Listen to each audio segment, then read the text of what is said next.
चलो, सो projectile motion जो होता है ना बेसिकली, इसे हम ऐसे भी बोलते हैं कि motion in a plane with uniform acceleration. ठीक है, इसको इस तरीके से भी रीड किया जाता है कि this is a motion in a plane with uniform, plane with uniform acceleration. ठीक है, अच्छा, motion with uniform acceleration already हम पढ़ चुके हैं। किसमें पढ़ा था? अरे रेक्टिलिनियर मोशन में। ठीक है ना, उसमें क्या होता था कि मोशन जो है एक लाइन के अलोंग होती थी ओनली ना। अब मोशन जो है ना एक प्लेन में होगी, लेकिन अभी भी एक्सेलरेशन क्या होगा? कांस्टेंट होगा।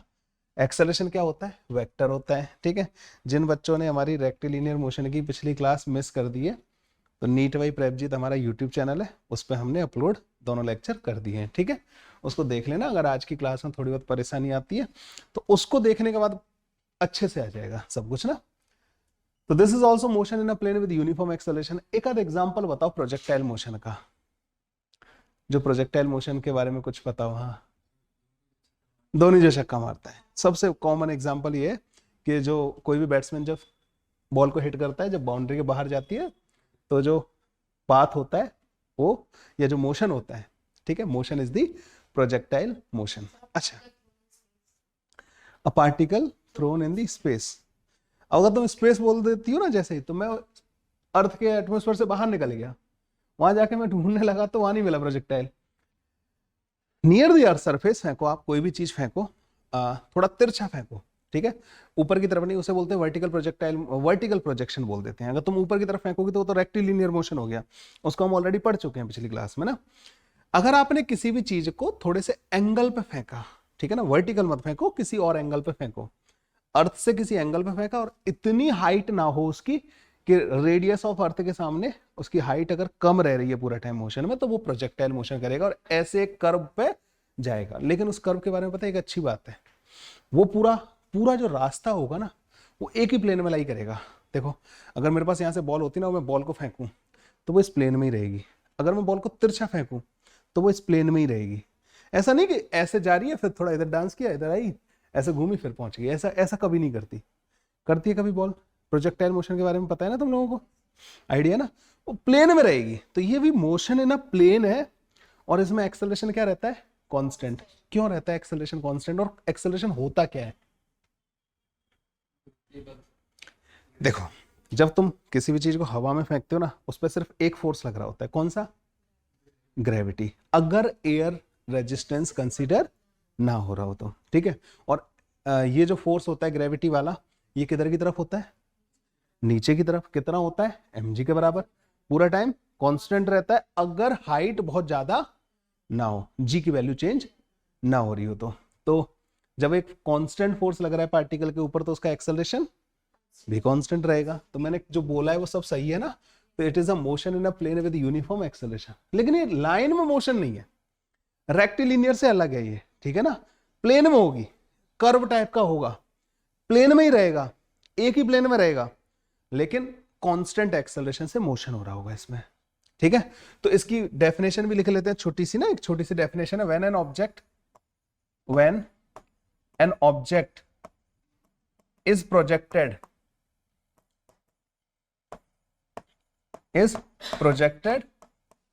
obliquely near the earth surface, near the earth surface। Obliquely का मतलब समझ रहे हो?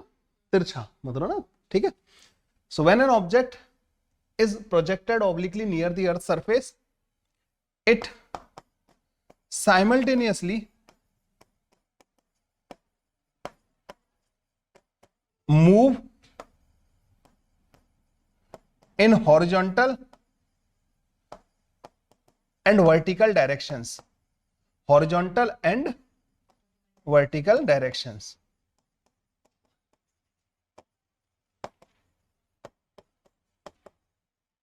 Motion of such object is called projectile motion. Motion of such object is called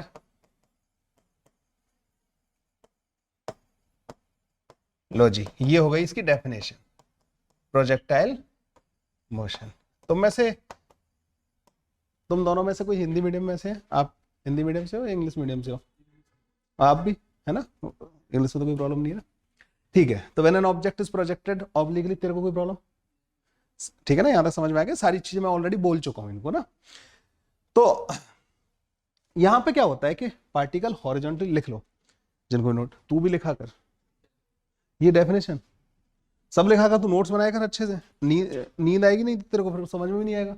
घर पे पढ़ने के लिए कुछ होना चाहिए अपने पास, जो हमने खुद से लिखा होता है ना, उस चीज को उस चीज से रिवीजन करना सबसे ज्यादा आसान रहता है।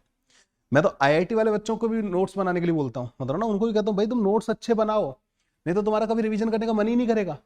जब मैं पढ़ता था ना, तो मैंने क्या किया था कि केमिस्ट्री मेरे को अच्छी नहीं लगती थी, तो मैं क्या करता था, उसमें कचरा कर रखा था मैंने, नोट्स इतने गंदे बना रखे थे, सेम ना, हाँ। तो नोट्स इतने गंदे बना रखे थे मैंने, तो हुआ क्या कि जब लास्ट में रिवीजन का टाइम आया, देखो एक चीज हमेशा ध्यान रखना, जो इवेंट रिपीट होती है ना, उन्हें हमारा माइंड लंबे टाइम तक याद रखता है। जो एक बार जिंदगी में हुई इंसिडेंट, अगर वो बहुत लंबी छाप नहीं छोड़ी है उसने हमारे दिमाग पे, समझते हो इतनी हिंदी तो, लंबी छाप मतलब कोई गहरा इफेक्ट नहीं आया हमारे दिमाग पे ना, या क्या बोलते हैं उसको, क्या, हाँ, कोई इम्पैक्ट ना हो, हाँ। तो बेसिकली क्या होगा कि वो चीज़ हम भूल जाते हैं। अब जैसे मैं तुम्हें बताता हूँ, तुम डेली यहाँ पे मतलब सपोज करो तुम अपनी कोचिंग जा रहे हो, देखो रिवीजन का मतलब ना, रिवीजन की इंपॉर्टेंस पहले समझ लो। रिवीजन की इंपॉर्टेंस हमेशा ध्यान रखना, रिवीजन उस चीज़ से करना चाहिए हमें जिसे हम बार बार रिवाइज कर सकें, वो लंबे टाइम तक हमें याद रहेगा। अब जैसे जैसे सपोज करो तुम कोचिंग जाते हो, अपने हॉस्टल से निकले और कोचिंग के लिए जा रहे हो, तो एक मोड़ पे तुमसे किसी ने एक एड्रेस पूछा कि ये प्रेपजीत, नीट बाई प्रेपजीत कोचिंग किधर है, तो आपने बता दिया उसको कि उधर ऐसे जाना, उधर कॉर्नर पे ही है, ठीक है, ओके। ये इवेंट एक बार हुई, आप अपनी कोचिंग पहुंच गए। अगले दिन आप घर से निकले, अचानक से सेम क्वेश्चन किसी ने दोबारा आके तुमसे पूछ लिया, मतलब कोई और अनदर पर्सन आया और उसने पूछा कि नीट बाई प्रेपजीत कहाँ है, तुमने उसको बता दिया। लेकिन अब तुम सोचने को मजबूर हो जाओगे कि यार कल भी पूछा था मेरे से, आज भी पूछा। जब थर्ड डे तुम वहां से निकल रहे होगे ना, तो तीसरे दिन ऑटोमेटिकली तुम्हारे दिमाग में ख्याल आएगा उस जगह पे आते ही, चाहे अभी कोई आया भी नहीं है तुम्हारे पास, एक बंदा बस ऐसे चलता हुआ आ रहा था, तुम सोचोगे कि अब ये नीट बाई प्रेपजीत का एड्रेस मेरे से पूछेगा। क्यों आया है? क्योंकि वो इवेंट जो है मल्टीपल टाइम रिपीट हुई थी। तो जब तुम कोई भी कंटेंट करते हो ना सॉल्व, जैसे तुम्हारे लिए बहुत जरूरी है ना, कोई भी कंटेंट तुम जब सॉल्व कर रहे हो ना, कोशिश करो कि लिमिटेड कंटेंट कर रहे हो तुम लोग, और उसका रिवीजन करने का तुम्हारे पास मौका हो। तो वो जो कॉन्सेप्ट्स जो तुमने अप्लाई करना सीखा पहली बार में, उसे तुमने दोबारा भी रिवाइज कर लिया, तो जब वो तीसरी बार जब तुम्हें उस टाइप का क्वेश्चन मिलेगा ना सिमिलर, तो तुम्हें वो क्लिक करेगा, अच्छा ऐसा। जबकि सेकंड डे तुम्हें ऐसा शायद क्लिक ना करे, लेकिन जब इवेंट मल्टीपल टाइम रिपीट होती है ना, उन्हें हमारा दिमाग जो है उनके लिए बहुत अलग तरीके से रिएक्ट करता है, और उनको बहुत जल्दी आइडेंटिफाई कर लेता है कि यार ऐसा तो मेरे साथ हुआ है।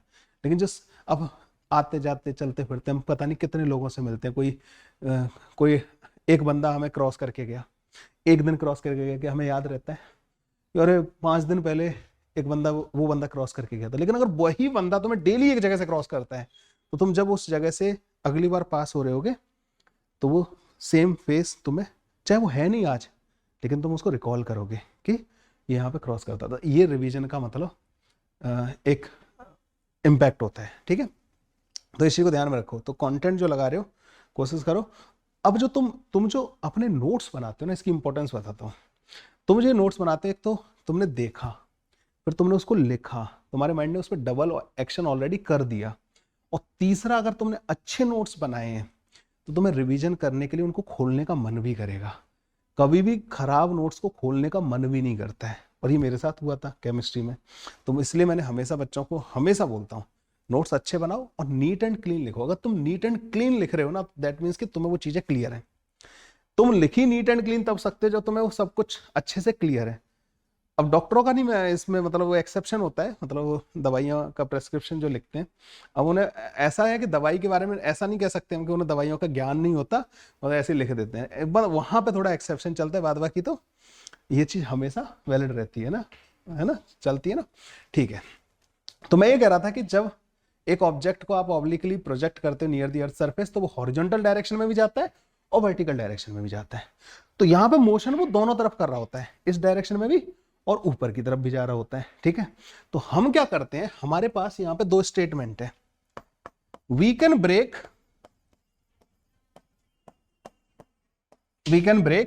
projectile motion, we can break projectile motion into two mutually perpendicular directions.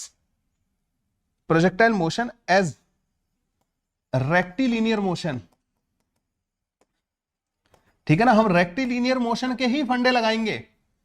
Rectilinear motion in to mutually perpendicular directions. Mutually, ये मैं बता रहा था ना कि मेरा पढ़ाने का तरीका एक अलग है, मतलब मैं प्रोजेक्टाइल को रेक्टिलिनियर से ही खत्म कर देता हूं। परपेंडिकुलर डायरेक्शंस, तो बस तुम्हें रेक्टिलिनियर के फंडे ही लगाने, लेकिन वो दो म्यूचुअली परपेंडिकुलर डायरेक्शन में ब्रेक करके लिखाने। Two mutually perpendicular directions are independent from each other. Two mutually perpendicular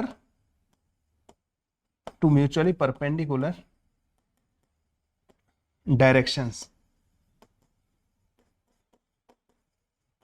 are independent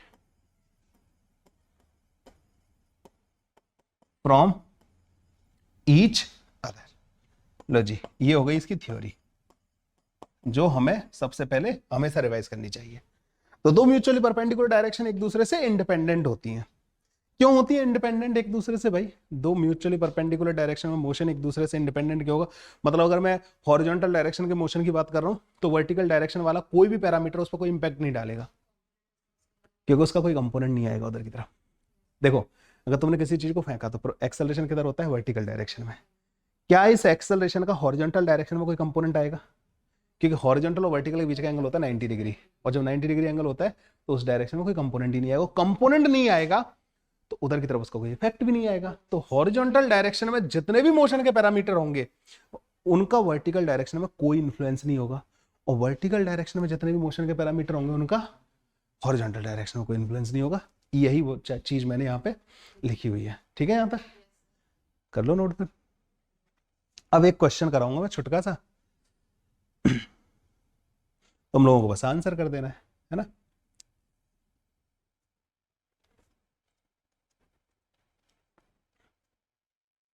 ये ब्रेक की स्पेलिंग सही लिखी है ना मैंने? वो ब्रेक लगाने वाला ब्रेक तो नहीं कर दिया, तोड़ने वाला है? ऐसे यही वो और ये एक ही है। अच्छा, बिहार एक ही। कोई परेशानी यहाँ तक? सोनाली ना, मैं फिर भूल जाता नाम ना। सोनाली, तुम्हारा नाम क्या था? तुमने बताया ही नहीं ना अभी तक ना। दक्ष।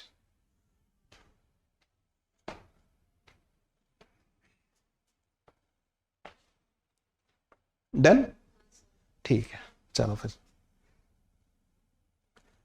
कहीं भी कोई भी परेशानी आए पूछ लेना, ठीक है।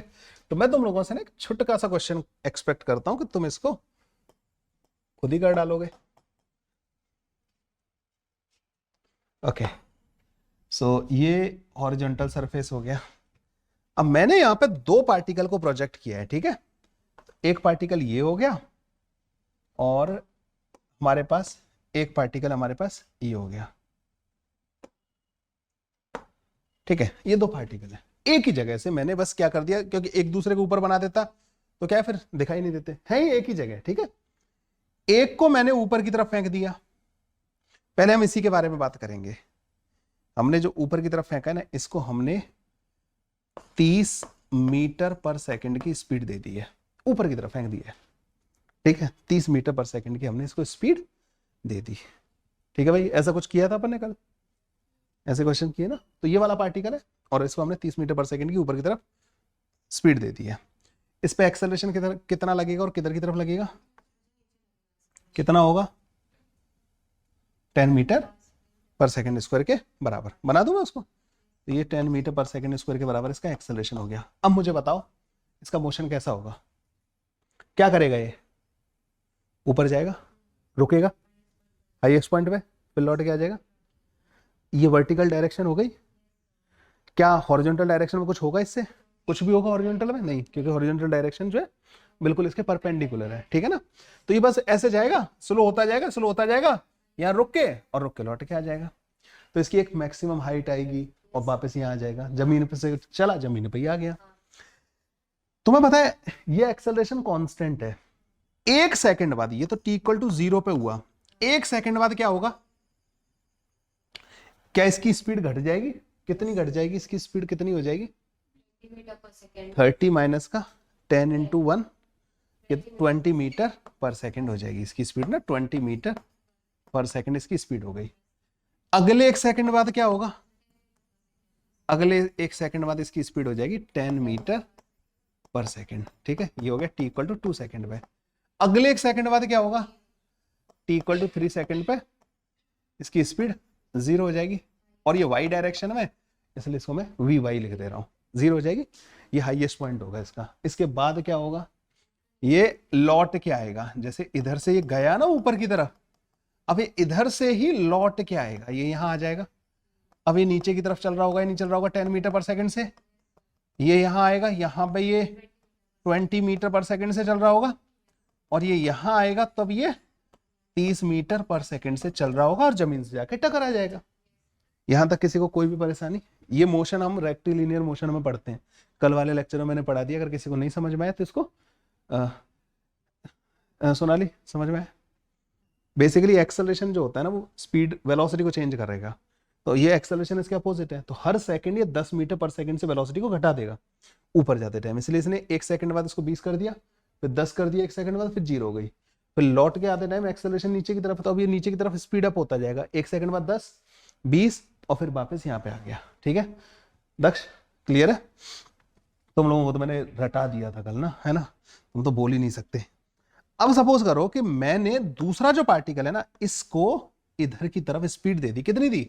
10 मीटर पर सेकंड, बस 10 मीटर पर सेकंड, और इसी सरफेस पे, ये स्मूथ सरफेस है, ठीक है ना, इस स्मूथ सरफेस पे कोई फ्रिक्शन व्रिक्शन नहीं है, मतलब ये पूरा टाइम 10 मीटर पर सेकंड से चलता रहेगा इधर की तरफ।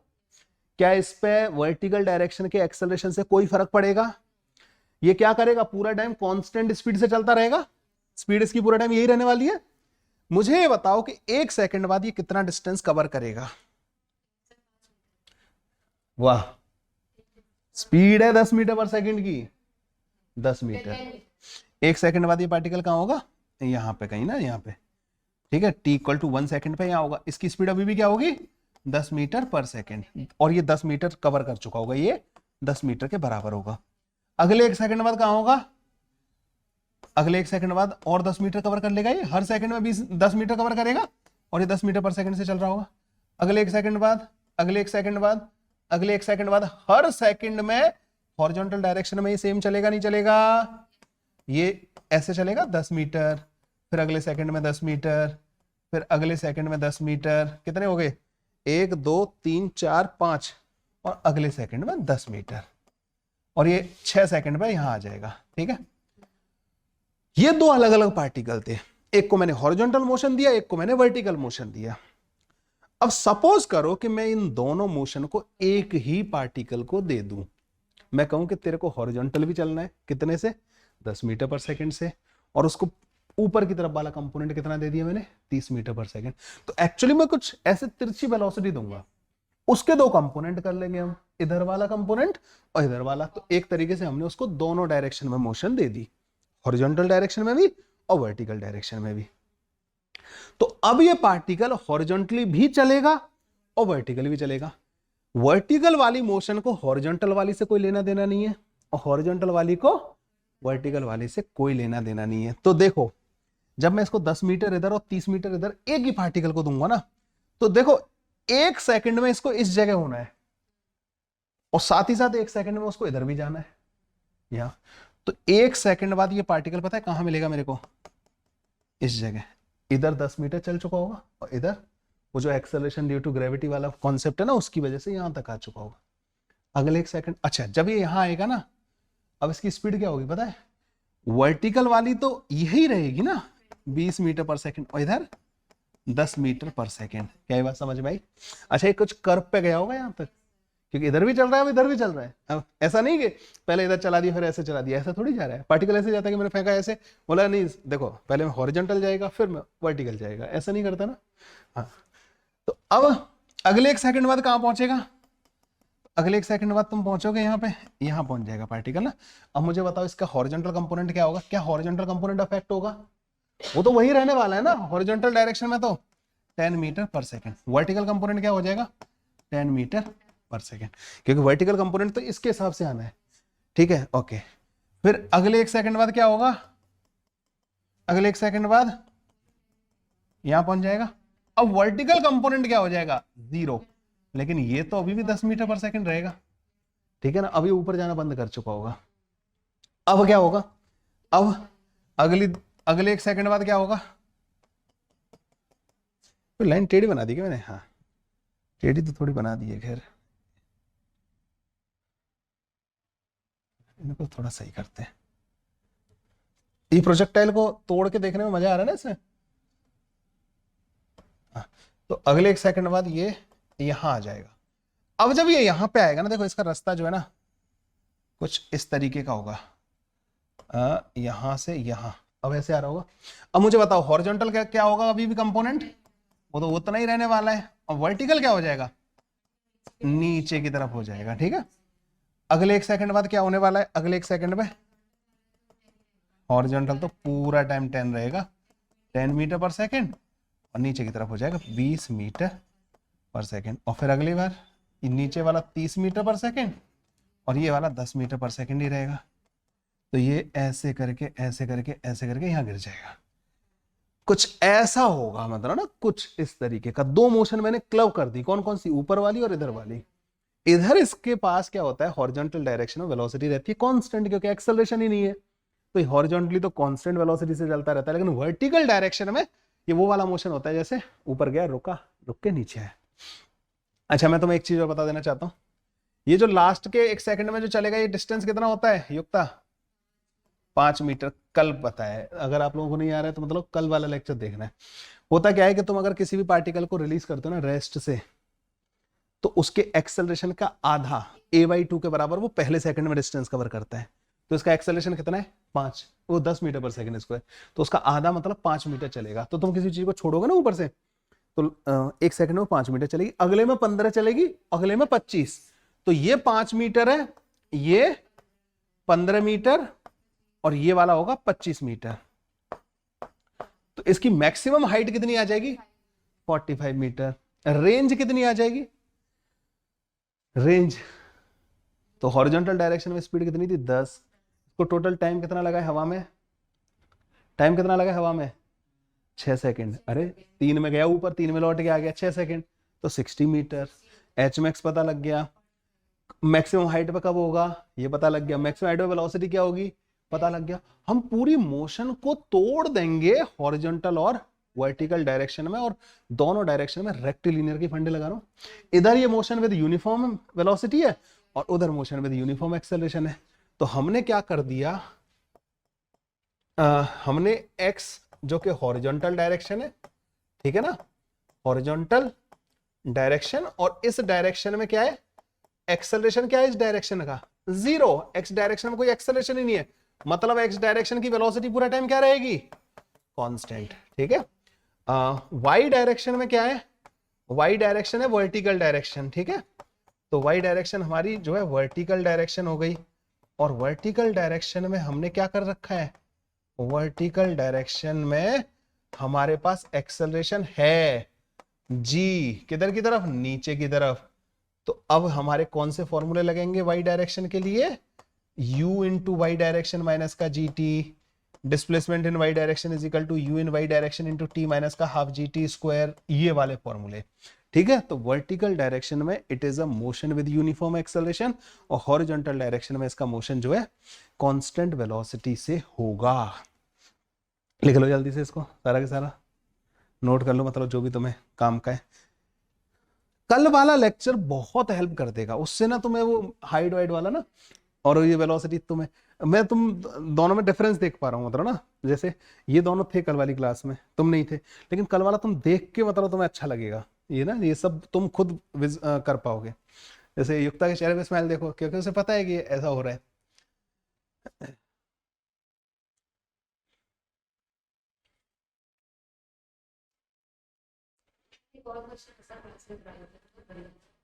इस सक्सेसिव 1-1 तो टाइम पूछा होगा उसमें ना। हाँ, हर मतलब सेम डिस्टेंस कवर करने में जो टाइम का जो रेशियो आएगा,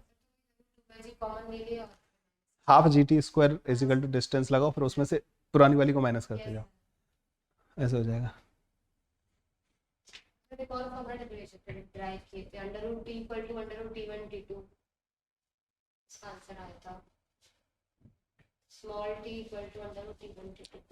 एयर ड्रैग वाला तो नहीं था? एयर ड्रैग वाला, ड्रैग वाला ना, जिसमें ऊपर जाने का टाइम और नीचे आने का time of ascendant, time of descent, वो मैंने तुम्हें अभी कराया नहीं है, वो रिलेटिव में करा देंगे। रिलेटिव में मैं तुम्हें वो विजुअलाइज कराऊंगा ना कि एयर का क्या इम्पैक्ट होता है, मतलब ना। रॉकेट वाला तो हाँ, वो रेक्टिलिनियर में ही आ जाता है, वो मैंने भी तुम्हें कराया था डिस्कशन में, तुमने ना, ऊपर जाके रॉकेट बंद हो जाता है, फिर वो ऊपर ग्रेविटी का अंडर मोशन करता है, पहले उसका इंजन ऑपरेट कर रहा था। अब मैं इसके सारे फॉर्मूले लिखवा दे रहा हूँ, मतलब ना तुम्हें एक बार के लिए ना, जो सिस्टमेटिक तरीके से, ये मैंने तुम्हें विजुअलाइज करवा दिया कि इसकी मोशन को तोड़ा तो जा सकता है भाई। अपन इधर अलग देख सकते हैं, इधर वाली को अलग देख सकते हैं, ठीक है, वर्टिकल वाली को। तो लिख लिया तुम लोगों ने? कर लो नोट। तेरा बड़ा फास्ट लिखता है तू। डायग्राम नहीं बनाया ना तूने? छिपाया मत किया कर, हाथ हटा। हाँ, नहीं बनाया ना, कंजूसी करना, तो ये सब मत बना डायग्राम बेटा। विद्या जो कहते हैं ना, विद्या, विद्या नहीं मतलब नॉलेज, ठीक है, नॉलेज जो है ना, उन्हीं के पास आती है जो अच्छे से उसकी कदर करते हैं। तू कदर नहीं कर रहा है, डायग्राम बनाने में क्यों कंजूसी कर रहा है? चलो,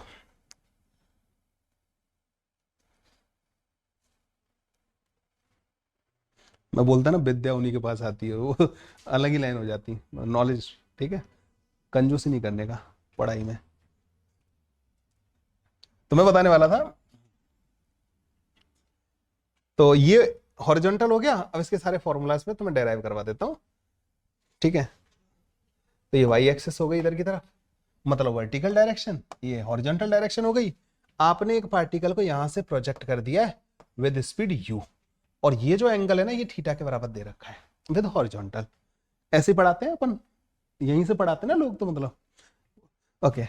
अब तुम इसको क्या करोगे कि इसकी मोशन के कंपोनेंट कर लोगे, एक कंपोनेंट इन हॉरिजॉन्टल डायरेक्शन, एक कंपोनेंट वर्टिकल डायरेक्शन, और एक्सेलरेशन किधर आएगा? ओनली वर्टिकल डायरेक्शन में, ठीक है। इसको बोलते हैं हम x component of velocity which is u cos theta, और इसको बोलते हैं y component of velocity which is u sin theta, और this is the acceleration in y direction which is vertically downward. ये ध्यान रखना, माइनस नहीं लगा रहा हूं क्योंकि मैंने डायरेक्शन उसकी नीचे की तरफ दिखा रखी है। ये जो है कुछ इस तरीके के रास्ते पे जाएगा और यहां पे गिरेगा, यही होता है हमारा इसका पाथ। इसमें ये जो होता है ना, ये जगह जो होती है जहां पे ये अपने टॉप मोस्ट पॉइंट पे होता है, इसको हम बोलते हैं एच मैक्स। और ये जो डिस्टेंस होती है ना, हॉरिजॉन्टली ये चलता है, इसको बोलते हैं हम range, horizontal range. Yes exactly, तो इनको मार्क कर देते हैं। सो ये कहलाता है maximum height during the motion, ये कहलाता है हॉरिजॉन्टल रेंज। यही फॉर्मूलाज है इसमें, टॉपिक ही मतलब इसी पे खत्म हो जाता है। इसको बोलते हैं कैपिटल आर से रिप्रेजेंट करते हैं। जिस टाइम पे ये जमीन पे गिरता है उसको हम क्या बोलते हैं? कैपिटल टी से रिप्रेजेंट करते हैं। जमीन पे गिरने वाले टाइम को टाइम ऑफ फ्लाइट बोलते हैं इसको ना। अब किसी भी टाइम पे जब ये यहां होगा, मान लो यहां है, एक होगी इसके पास एक्स डायरेक्शन में वेलोसिटी और एक होगी इसकी वाई डायरेक्शन में वेलोसिटी। ये वाई डायरेक्शन की होगी और नेट वेलोसिटी जो है ना इस पाथ के टेंजेंशियल आएगी, और यहां पे जो इसका एंगल होगा ना हॉरिजॉन्टल के साथ, अब वो थीटा नहीं रहेगा। देखो ये पार्टिकल ऐसे चलता जा रहा है, देखो एंगल घटता जा रहा है ना, यहां पे एंगल 0 हो गया हॉरिजॉन्टल के साथ, फिर नीचे की तरफ होता जाएगा, ऐसे जाएगा ना। तो इसकी जो नेट वेलोसिटी है, ये तो कंपोनेंट हो गए, नेट वेलोसिटी जो है, तो ये तुम्हें यहां तक कोई बात, कोई परेशानी किसी भी तरीके की? अब मैं इसकी मोशन को दो डायरेक्शन में तोड़ के सारे फॉर्मूले बता देता हूं। तो एक्स एक्सिस वाला जो पीछे वाले पेज पे लिखा दिया था वैसे तो मैंने, तो अलोंग एक्स एक्सिस अलग बात करेंगे हम लोग, मैंने तुम्हें बोला ना कि 2 डायरेक्शन में तोड़ लेना है बस मोशन को ना, तुम्हारा बड़े से बड़ा क्वेश्चन जो है इससे खत्म हो जाएगा। हमें बताए कि एक्स डायरेक्शन में जो वेलोसिटी है ना वो u cos थीटा के बराबर है और एक्सेलरेशन एक्स डायरेक्शन में 0 के बराबर है। तो एक्स डायरेक्शन में एक्सेलरेशन नहीं है, सिर्फ वेलोसिटी वेलोसिटी है। तो ये बच्चों इसकी जो वेलोसिटी होगी ना किसी भी टाइम पे वो इनिशियल वेलोसिटी के बराबर ही रहेगी, मतलब पूरा टाइम ये u cos थीटा के बराबर ही रहेगा। तो डिस्प्लेसमेंट जो आएगा ना इसका किसी भी टाइम पे एक्स डायरेक्शन में वो u cos theta into time के बराबर आएगा। तो टाइम की वैल्यू पुट कर दो, तुम किसी भी टाइम पे इसका एक्स कोऑर्डिनेट बता पाओगे। ठीक है ना, जिस भी टाइम पे पूछा, जैसे तुमने पूछा कि सर मेरे को ये बताओ यहां पे एक्स और वाई क्या होंगे, तो देखो वाई तो ये होता है, एक्स क्या होगा यहां से यहां तक का डिस्टेंस। इसको पता करने के लिए तुम्हें किधर जाना है, हॉरिजॉन्टल डायरेक्शन में। ठीक है, तो ये u cos theta into time जो है हमारे पास एक्स कोऑर्डिनेट आ जाएगा। तो ये तो एक्स डायरेक्शन के बारे में सारी बातें हो गई। अब बात करते हैं अलोंग वाई एक्सिस। तो अलोंग वाई एक्सिस क्या क्या होगा, अलोंग यस वाई एक्सिस में हमें ये पता है कि इनिशियल वेलोसिटी जो है ना वाई डायरेक्शन में वो कितनी है, u sin थीटा के बराबर। ऊपर की तरफ पॉजिटिव मान ले रहा हूं तो एक्सेलरेशन कितना होगा वाई डायरेक्शन में, माइनस का g के बराबर। अगर मैं तुमसे, अच्छा क्या तुम्हें ये समझ में आ गया कि this is the motion with uniform acceleration in y direction. तो ये motion with uniform acceleration y direction में हो गया, uniform acceleration in y direction. Okay, तो अब मुझे बताओ कि अगर मैं वेलोसिटी लिखना चाहूं किसी भी टाइम पे वाई डायरेक्शन में तो क्या वो यू वाई प्लस का ए वाई इंटू टी के बराबर होगी, यही होगा ना। अभी तो अभी वैल्यू बाद में पुट करेंगे। यही इक्वेशन होती है ना velocity v equal to u plus a t, क्योंकि हम वाई डायरेक्शन में बात कर रहे हैं इसलिए मैंने वी वाई यू वाई और ए वाई लिख दिया। कोई परेशानी नहीं है यहां तक, तो है कंफर्टेबल ना, है ना। हाँ भाई दक्ष, ठीक है ना, इनका तो मुझे पता है, इन पर तो मैं कई दिनों से अत्याचार कर रहा हूँ ना। ये तो कहते हैं सर सब ठीक है इन दोनों का, लेकिन ठीक है ना। यहां तक अत्याचार मतलब पढ़ाने वाले अत्याचार ना, इनको ज्ञान फेंक फेंक के मार रहा हूं मैं। तो ये लोग क्या एकदम सॉलिड हो चुके हैं। ओके, यहां तक हो गया हमारा ना। ओके, सो इसके बाद आते हैं हम डिस्प्लेसमेंट इन वाई डायरेक्शन। अगर मुझे लिखना हो तो डिस्प्लेसमेंट इन वाई डायरेक्शन का फॉर्मूला क्या होगा, u y into t plus का half a y into t का स्क्वायर। और थर्ड इक्वेशन क्या बनेगी, वी वाई का square is equal to u y का square two a y into displacement in y direction. अब उन इक्वेशंस में वैल्यू पुट करते हैं। तो जब तुम्हें किसी भी टाइम पे वेलोसिटी लिखनी है ना वाई डायरेक्शन में तो आप लिखोगे u sin थीटा माइनस का gt। ठीक है, ये पहली इक्वेशन बन जाएगी। अगर तुम्हें किसी भी टाइम पे हाइट लिखनी है या उसी को बोलते हैं हम डिस्प्लेसमेंट इन वाई डायरेक्शन, तो वो u sin theta into t minus का हाफ gt स्क्वायर के बराबर आ जाएगा। आपने कहा सर ये तो बहुत आसान हो गया। अगर आपको ये लिखना है वी वाई का square is equal to u square sine square theta minus का 2g into displacement in y direction. ये बन गए हमारे सारे के सारे फॉर्मूलाज। ये वाई डायरेक्शन के बन गए। एक्स डायरेक्शन वाले में तो कोई फर्क ही नहीं पड़ रहा है, एक्स डायरेक्शन वाला तो डिक्टो सेम ही रहेगा। ओके, इन्हीं से हमारे सारे डेरिवेशन हो जाएंगे, इन्हीं से तुम्हारी ये डीपीपी भी सॉल्व हो जाएगी जो तुम्हें दे रखी है मैंने। पानी के लिए मुझे बोलना पड़ेगा उसको ना।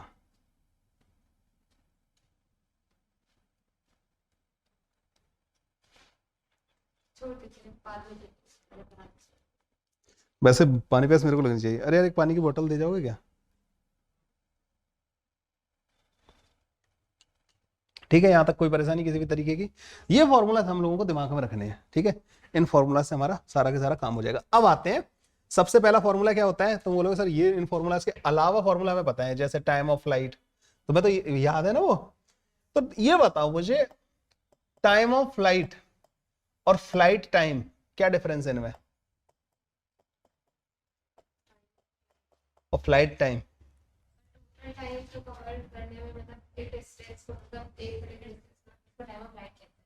तो फिर वो टाइम कौन सा होता है कि तुम्हारी फ्लाइट किस टाइम पे, वो वाला टाइम कौन सा होता है।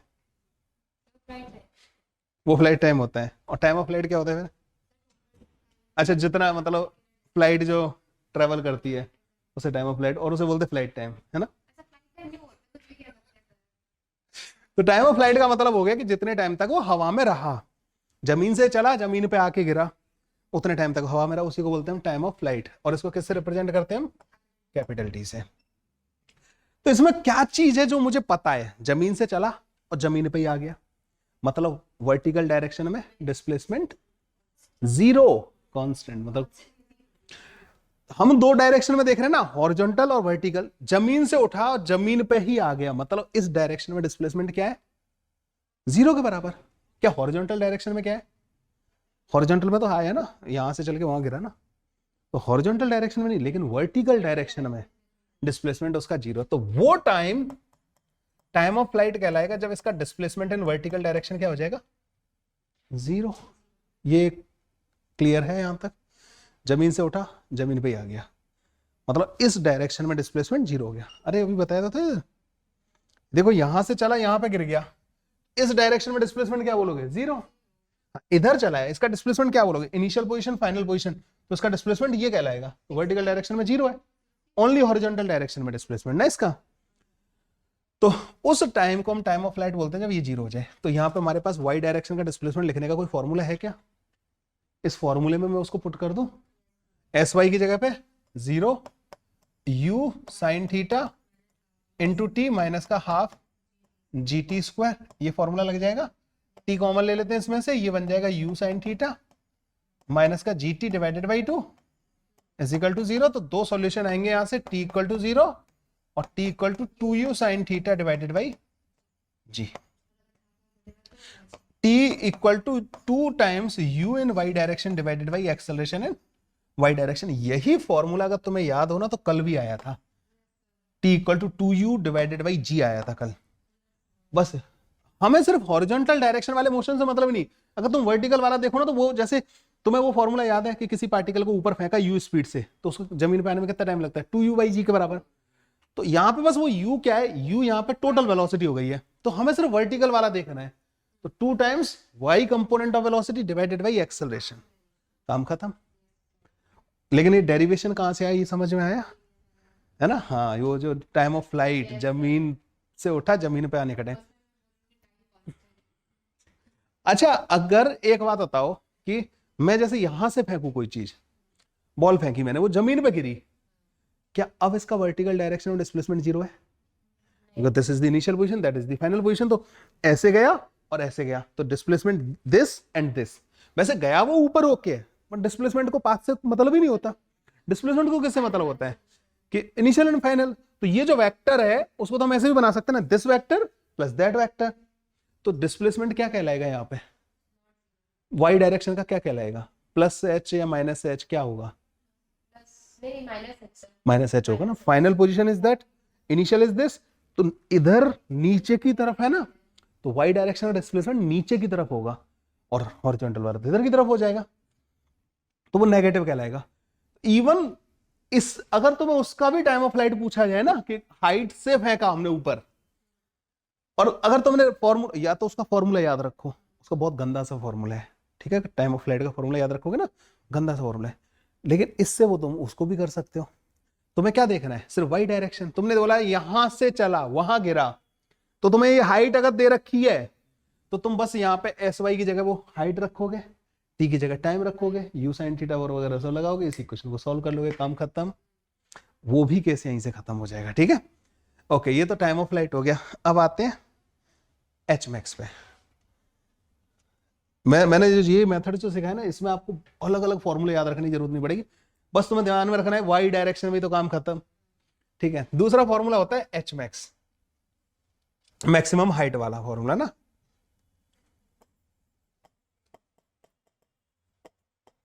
मुझे बताओ मैक्सिमम हाइट किसको बोलते हैं, कब आती है?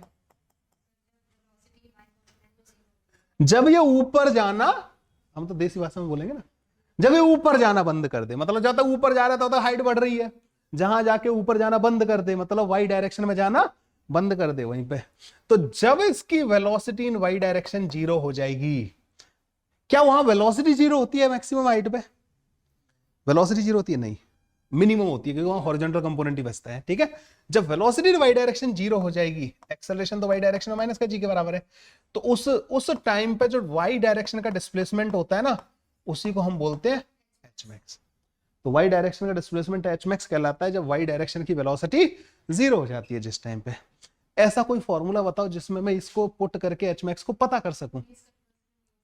थर्ड इक्वेशन ऑफ मोशन ना, क्या इसमें टाइम की बात हो रही है? नहीं। तो हम पहली दो इक्वेशन तो हमारी टाइम की होती हैं, तीसरी वाली नहीं होती। तो हम क्या लगा देंगे, वी वाई का square is equal to u y का स्क्वायर प्लस का 2 times a y into displacement in y direction. अब देखो, जब velocity in y direction zero हो जाएगी, तो जीरो का square is equal to u square sine square theta, plus नहीं आएगा क्योंकि एक ही जगह हम 2g इंटू एच मैक्स। तो एच मैक्स का फॉर्मूला क्या बनेगा हमारे पास, u square sine square theta divide by 2g, और इसी को लिख सकते हैं हम यू वाई का square divide by 2 times a y. मतलब हॉरिजॉन्टल डायरेक्शन को भूल के हम जो रेक्टिलिनियर में हमने जो प्रोजेक्टाइल वो पढ़ा था, motion under gravity of earth, वही सारे फॉर्मूले हमारे यहाँ पे एज इट इज लग रहे हैं। ठीक है, एच मैक्स का भी वही फॉर्मूला बना, कल वाला ऐसा ही था ना, वो यू तूने बोला था जो सर 2 मिसिंग है, बस वहां यू वाई ले लिया है ना, क्योंकि अब यहाँ पे वो प्योर यू ऊपर की तरफ था, यहाँ पे यू एंगल पे, लेकिन उसका इधर वाला कंपोनेंट लेना है बस हमें, वर्टिकल डायरेक्शन वाली मोशन। अब तुम कह रहे हो सर प्रोजेक्टाइल तो अलग है ही नहीं, ये तो वही है सारा के सारा। अब आते हैं तीसरा फॉर्मूला किसका आता है इसमें, रेंज का, हॉरिजॉन्टल रेंज। मतलब अब हमें हॉरिजॉन्टल डायरेक्शन में बात करनी पड़ेगी। तो हॉरिजॉन्टल रेंज जो होती है ना,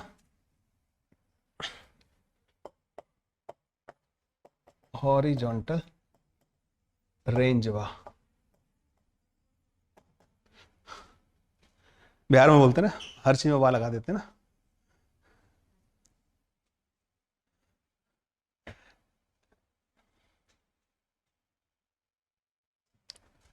मैं बिहार में 4 साल रहा हूं, बहुत। क्या अच्छा है? हाँ, लिट्टी चोखा बहुत अच्छा है। ओके, हॉरिजॉन्टल रेंज के बारे में बात कर रहे थे हम लोग ना। अब जितने टाइम तक वो हवा में है, उतने टाइम में उसने जो हॉरिजॉन्टल डिस्टेंस कवर की, उसी को तो हम रेंज बोलते हैं। कितने टाइम तक हवा में वो जो टी टाइम ऑफ फ्लाइट हमने कैलकुलेट किया था, उस दौरान horizontal displacement is the range. मतलब एक्स डायरेक्शन में जो डिस्प्लेसमेंट है वो रेंज कहलाएगा, अगर टाइम आप जो है टाइम ऑफ फ्लाइट के बराबर ले रहे हो। और एक्स डायरेक्शन का डिस्प्लेसमेंट हम कैसे लिखते थे, वेलोसिटी इन एक्स डायरेक्शन इनटू टाइम, क्योंकि इस डायरेक्शन में एक्सेलरेशन तो था ही नहीं। आप बोलोगे सर बिल्कुल सही बात है, तो एक्स की जगह रख दूंगा मैं आर, और इसकी जगह रख दूंगा यू कॉस थीटा, और टाइम ऑफ फ्लाइट क्या था, 2u sine theta divided by g. तो इसको आप ऐसे भी लिख सकते हो, 2u स्क्वायर,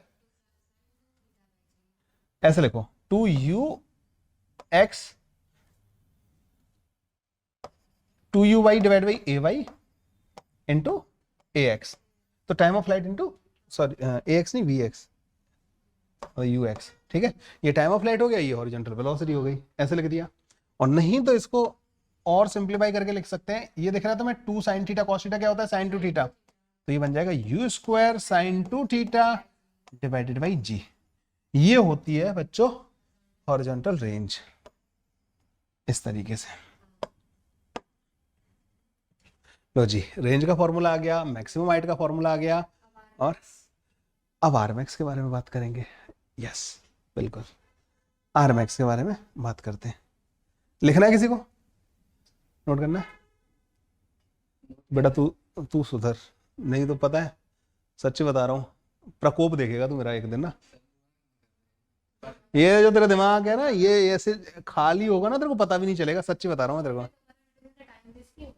हाँ, दोबारा लिखना। तू अभी आलस ही मत करना भाई, तू एक ही बार में लिख, इससे तू डबल, तू पता है तू एक्टिव होगा, एक्टिव रहेगा इससे। पता नहीं तू हर बार यही कर देता है, पिछली क्लास में भी तूने यही हरकत की थी। अगली क्लास में तेरे को पहली स्टार्टिंग से लिखना है, नहीं तेरे को वीडियो से कुछ नहीं बनाना, ठीक है? क्लास में लिखेगा सारा। ओके, अब आ जाते हैं। हाँ, अब जो रेंज आई ना हमारे पास, इसके कुछ स्पेशल केस वगैरह होते हैं, ठीक है, special case about the range, special case.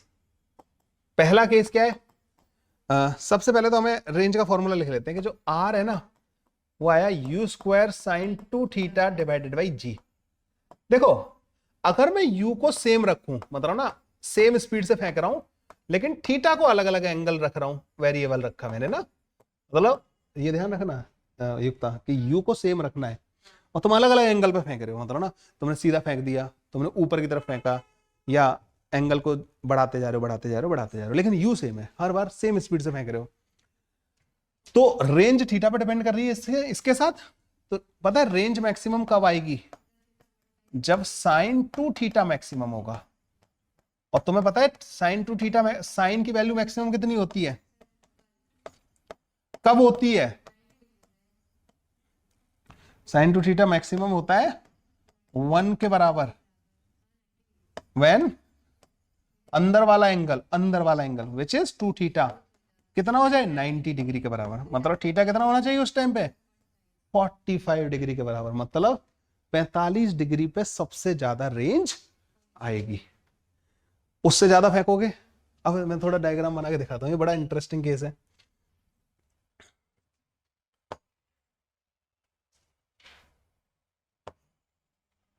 All cases are very interesting. ये एक्स एक्सिस हो गई हॉरिजॉन्टल डायरेक्शन, ये वाई डायरेक्शन हो गई। अब तुमने यहां से जैसे फेंका, मतलब ना जैसे तुमने मान लो सीधा फेंका, ये यहीं कहीं गिर जाएगा, थोड़े और एंगल पे फेंका यहां गिरेगा, थोड़े और एंगल पे फेंका यहां गिरेगा, 45 डिग्री पे फेंका ना बच्चों, ये सपोज यहां गिरा, और 45 से ज्यादा पे फेंका यहां गिरेगा, और ज्यादा पे फेंका यहां गिरेगा, और ज्यादा पे फेंका यहां गिर जाएगा, और फिर ये। तो तुम जैसे जैसे एंगल बढ़ाते जाओगे ना, देखो इसकी हाइट बढ़ेगी, है ना, ठीक है, ये रेंज मैक्सिमम है जब यस थीटा जब 45 डिग्री के बराबर था, ठीक है। कोई परेशानी यहाँ तक किसी को भी किसी भी तरीके की, कोई भी परेशानी यहाँ तक। अच्छा इनके जो क्या टाइम ऑफ फ्लाइट सेम होंगे, ठीक, टाइम ऑफ फ्लाइट देखो, जो टाइम ऑफ फ्लाइट होता है ना वो होता है 2u sine theta divided by g, ये होता है थीटा बढ़ाने पे टाइम ऑफ फ्लाइट बढ़ता जाएगा, है ना, टाइम ऑफ फ्लाइट सेम नहीं आएंगे। हाँ रेंज पहले बढ़ता है फिर घटता है थीटा के साथ ना। एच मैक्स भी क्या होता है u square sine square theta divided by 2g। तो देखो थीटा बढ़ाने पे एच मैक्स भी बढ़ता जाएगा। तो अगर मान लो तुम किसी चीज को फेंक, तुमने एक बॉम्ब दागने थे, इजराइल और उसका कॉन्फ्लिक्ट चल रहा है हमास के बीच में, ठीक है। अब सपोज करो इजराइल को ना बॉम्ब गिराने हैं किसी जगह, लेकिन एक बिल्डिंग आ रही है जो कि जिसमें सिविलियन रहते हैं, उन्होंने एंगल सेट किया गया 30 डिग्री पे, अगर हम इसको फेंकेंगे ना तो टारगेट मैच कर जाएगा। अब तुम देख रहे हो यहाँ पे क्या हो रहा था, पहले जो रेंज आ रही थी ना 45 डिग्री पे मैक्सिमम आई, उसके बाद फिर दोबारा वही रेंज रिपीट होने लग गई है। 30 डिग्री पे क्या हो रहा था कि वो बिल्डिंग बीच में आ रही थी, अब हमें बॉम्ब तो वहां भेजना है, अब वो बिल्डिंग की कुछ हाइट है लेकिन वो कुछ ऊपरी हिस्से में टकरा रहा है बॉम्ब ना, अगर हम प्रोजेक्ट करते हैं तो हम क्या करेंगे उसको, अब हम एक दूसरे एंगल पे भेजेंगे जिससे क्या हो जाएगा, इसकी मैक्सिमम हाइट बढ़ जाएगी, अब ये ज्यादा ऊपर रहेगा लेकिन गिरेगा उसी जगह पे। तो यहां पे हमें रेंज ना दो एंगल के लिए सेम रेंज मिलती है, बस वो 45 के लिए नहीं मिलती है, हमेशा नहीं मिलती, 45 के लिए एक ही रेंज मिलती है, बाद बाकी एंगल्स के लिए हमें दो रेंज मिलती हैं।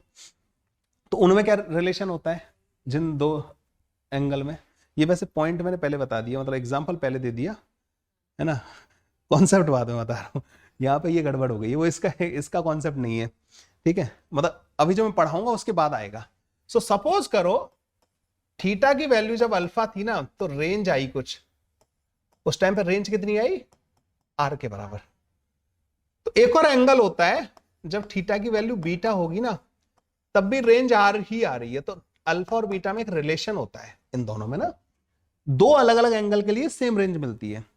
और क्या रिलेशन होता है इनका कि जब आप इसको रखोगे ना u square sine 2 alpha divided by g, ये बराबर होता है यू स्क्वायर साइन, हाँ जी 2 times 90 minus alpha divided by g के। क्यों, क्योंकि तुम्हें पता होना चाहिए कि साइन 290 माइनस अल्फा जो है ना, ये बेसिकली हो जाएगा साइन ऑफ 180 माइनस का 2 alpha which is equal to again sine 2 alpha. ठीक है, तो ये जो चीज है ना, ये इसी के बराबर है। तो यहां से हमें पता लगा कि एक एंगल अगर अल्फा है तो दूसरा एंगल तुम्हें मिलेगा 90 माइनस का अल्फा, और इन दोनों एंगल के लिए हॉरिजॉन्टल रेंज सेम आएगी। हॉरिजॉन्टल रेंज जो है सेम आएगी। ठीक है ना, तो जैसे 30 डिग्री के लिए जो रेंज आ रही है ना, वही 60 डिग्री के लिए आएगी अगर आप यू को कांस्टेंट रखते हो। तो 20 डिग्री पे जो रेंज आ रही है वही 70 डिग्री पे आएगी, लेकिन हाइट सेम नहीं आएंगी, टाइम ऑफ फ्लाइट सेम नहीं आएंगे। 70 वाले में हाइट ज्यादा आएगी, ऊपर ऊपर होके जाएगा। 20 वाले में नीचे नीचे होके जाएगा, टकराए यहीं पे नीचे नीचे होके। 70 वाले में ऊपर ऊपर होके टकराएगा, 70 वाले में ज्यादा टाइम लगेगा। ठीक है, तो टाइम अलग होंगे इनके।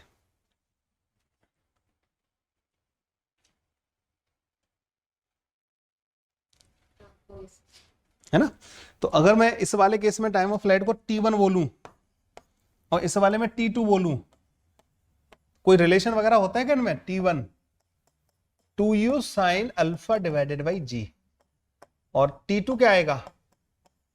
2u cos alpha divided by g के बराबर। ठीक है, एच मैक्स क्या आएगा पहले वाले केस में? H max 1 u square sine square alpha divided by g. ठीक है, और एच मैक्स इन सेकंड वाले केस में क्या आएगा? H max in 2 u square cos square alpha divided by g. ये आएंगे, इनके एच मैक्स भी डिफरेंट आएंगे और इनके टाइम भी डिफरेंट आएंगे।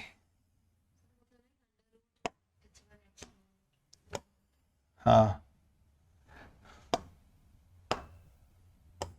इसी को रूट कर दो इसका। तो जैसे अभी लिखा हुआ है ना, अगर मैं इसको H1 बोल रहा हूं, ठीक है, इसको मैं H2 बोल रहा हूं,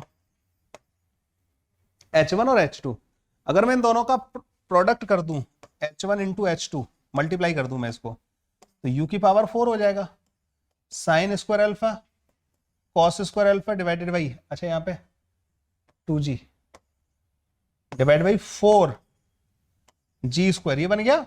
और अगर तुमने इसका रूट ले लिया क्या बनेगा तुम्हारे पास? U square sine alpha cos alpha divided by 2 into जी।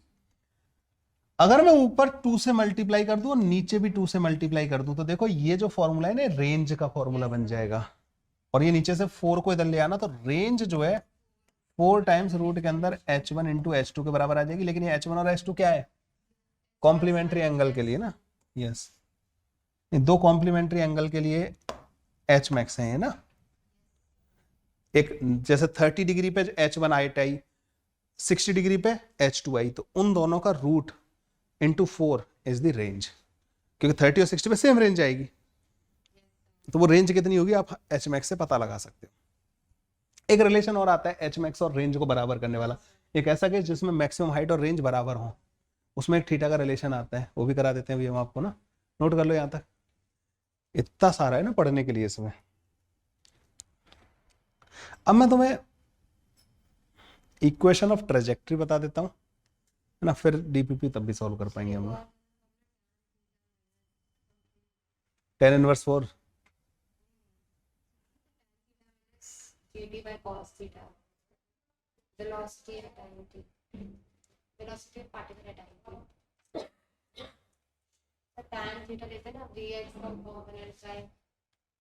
अच्छा, एंगल जो बताते हैं ना, एंगल किसी टाइम पे क्या होगा? वेलोसिटी का एंगल हॉरिजॉन्टल के साथ। जैसे अपन ने यहाँ पे ये किया ना, ये वाला, तो जैसे तुम देख रहे हो यहाँ पे पहले तो स्टार्टिंग में तो थीटा एंगल था, फिर उसके बाद क्या एंगल कम होता जा रहा है, कम होता जा रहा है। तो ये जो अल्फा होता है ना किसी भी टाइम पे, तो तुम्हें पता है इसको हम tan अल्फा को क्या लिख सकते हैं?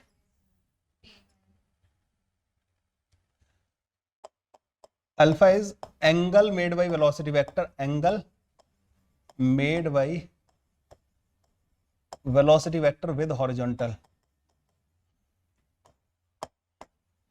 Horizontal angle made by velocity vector with horizontal. तो tan अल्फा पता है कितना आएगा? tan alpha vertical component divided by horizontal component, which is u sin theta minus का gt divided by u cos theta. ठीक है, ये किसी भी टाइम पे एंगल होगा, ये एंगल 0 हो जाएगा जब u sin थीटा gt के बराबर हो जाएगा, मतलब हाईएस्ट पॉइंट पे। तो वहां से टाइम आ जाएगा तुम्हारे पास u sin theta divide by g, जो कि टोटल टाइम ऑफ फ्लाइट का आधा है। तो मैक्सिमम हाइट पे आधे टाइम बाद पहुंचता है। मोमेंटम पढ़ाया नहीं अभी ना, मोमेंटम फोर्स के बाद पढ़ते हैं ना अपन। चेंज इन एंगुलर मोमेंटम वगैरह वो टॉर्क वगैरह में आते हैं वो ना, वो सब अलग हो जाएंगे। मोमेंटम अभी बताया नहीं है। जब मैं फोर्स पढ़ाऊँ ना न्यूटन लॉज ऑफ मोशन, वहां पे याद दिला देना मेरे को ना, मैं करवा दूंगा इसको। न्यूटन लॉज ऑफ मोशन के स्टार्टिंग में पहले मोमेंटम ही पढ़ाता हूँ। Done. Time of flight, horizontal range, सारे फॉर्मूलाज अच्छे से रिवाइज हो गए। एक होता है केस जो मैं बता रहा था ना तुम्हें, टी और आर के बीच में। यस। एक, क्योंकि हम स्पेशल केसेस के बारे में बात कर रहे हैं, तो ये दूसरा स्पेशल केस हो गया, when h max is equal to r. ठीक है ना, रेंज के बराबर हो एच मैक्स जो है। तो ये तो इजी है। एच मैक्स का फॉर्मूला लगाओ, you square sine square theta divided by 2g, यही होता है ना। और रेंज का फॉर्मूला होता है u square sine theta into cos theta, मतलब 2 डिवाइड बाई जी। इससे ये कट जाएगा, यू स्क्वायर से यू स्क्वायर कट जाएगा, तो यहां बचता है tan theta is equal to 4। तो theta is equal to tan inverse 4 पे अगर तुम प्रोजेक्ट करोगे ना, in that case what will happen, range और मैक्सिमम हाइट दोनों बराबर आएंगे। अच्छा, अगर तुम्हें हाइट मैक्सिमम चाहिए तो तुम कैसे फेंकोगे पार्टिकल को? रेंज का तो मैं पता है, रेंज मैक्सिमम चाहिए तो मैं 45 डिग्री पे फेंकूंगा। हाइट अगर मुझे मैक्सिमम चाहिए तो मैं पार्टिकल को कैसे फेंकूंगा? ऊपर। अरे अगर तुम्हें हाइट मैक्सिमम चाहिए तो ऊपर फेंको ना उसको, पार्टिकल को ऊपर जाने दो, तभी तो सबसे ज्यादा हाइट मिलेगी तुम्हें।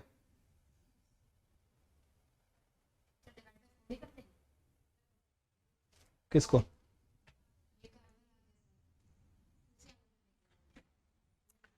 ये मैक्सिमम का थोड़ी है, ये तो मैं कह रहा हूं कि प्रोजेक्टाइल में वो मैक्सिमम हाइट जो आ रही है और वो रेंज बराबर आए, एक ऐसा केस वो ये होता है। मैं चाहता हूं कि तुम्हें हाइट, तुम्हें एक पार्टिकल दे दिया, लो इसको फेंको, मैक्सिमम ऊंचा जाना चाहिए, कैसे फेंकोगी? हाँ, ऊंचाई सबसे ज्यादा हो तो सीधा फेंकेंगे ना ऊपर, एंगल पे क्यों फेंकेंगे?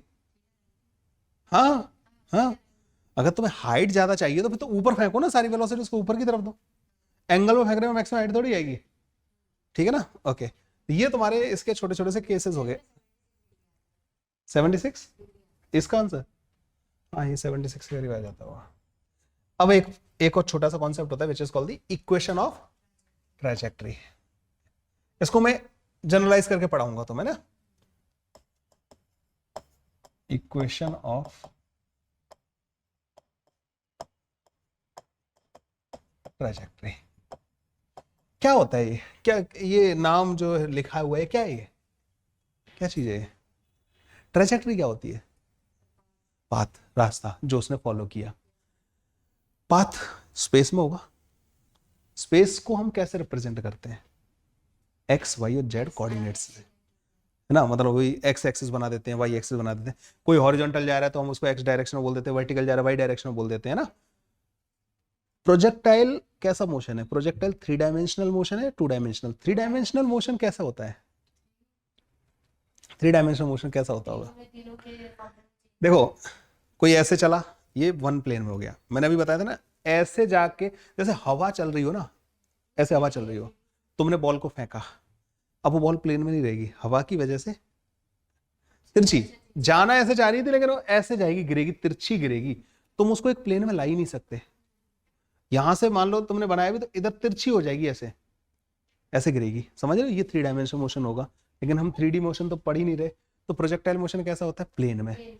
तो प्लेन में अगर मोशन है ना, तो हम क्या करते हैं, उसको एक्स और वाई डायरेक्शन में मान लेते हैं, जेड डायरेक्शन को जनरली अवॉइड ही करते हैं। अगर सामने वाला है और बोला कि नहीं मैं तो करूंगा, जेड डायरेक्शन भी लाऊंगा, तो फिर वो एक्स या वाई को छोड़ेगा, एक को छोड़ेगा। ठीक है, ओके। तो पार्टिकल का एक्स कोऑर्डिनेट चेंज हो रहा होगा, पार्टिकल एक्स डायरेक्शन में भी जा रहा होगा, वाई डायरेक्शन में भी जा रहा होगा, तो एक्स कोऑर्डिनेट टाइम के साथ बदलेगा, वाई कोऑर्डिनेट भी टाइम के साथ बदलेगा। तो एक्स और वाई का जो रिलेशन होता है ना, वही इक्वेशन ऑफ ट्रेजेक्ट्री होती है, ठीक है।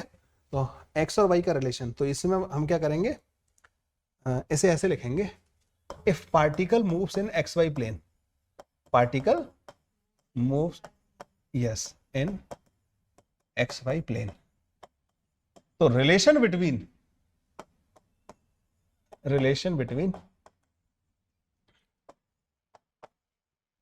y and x is equation of trajectory।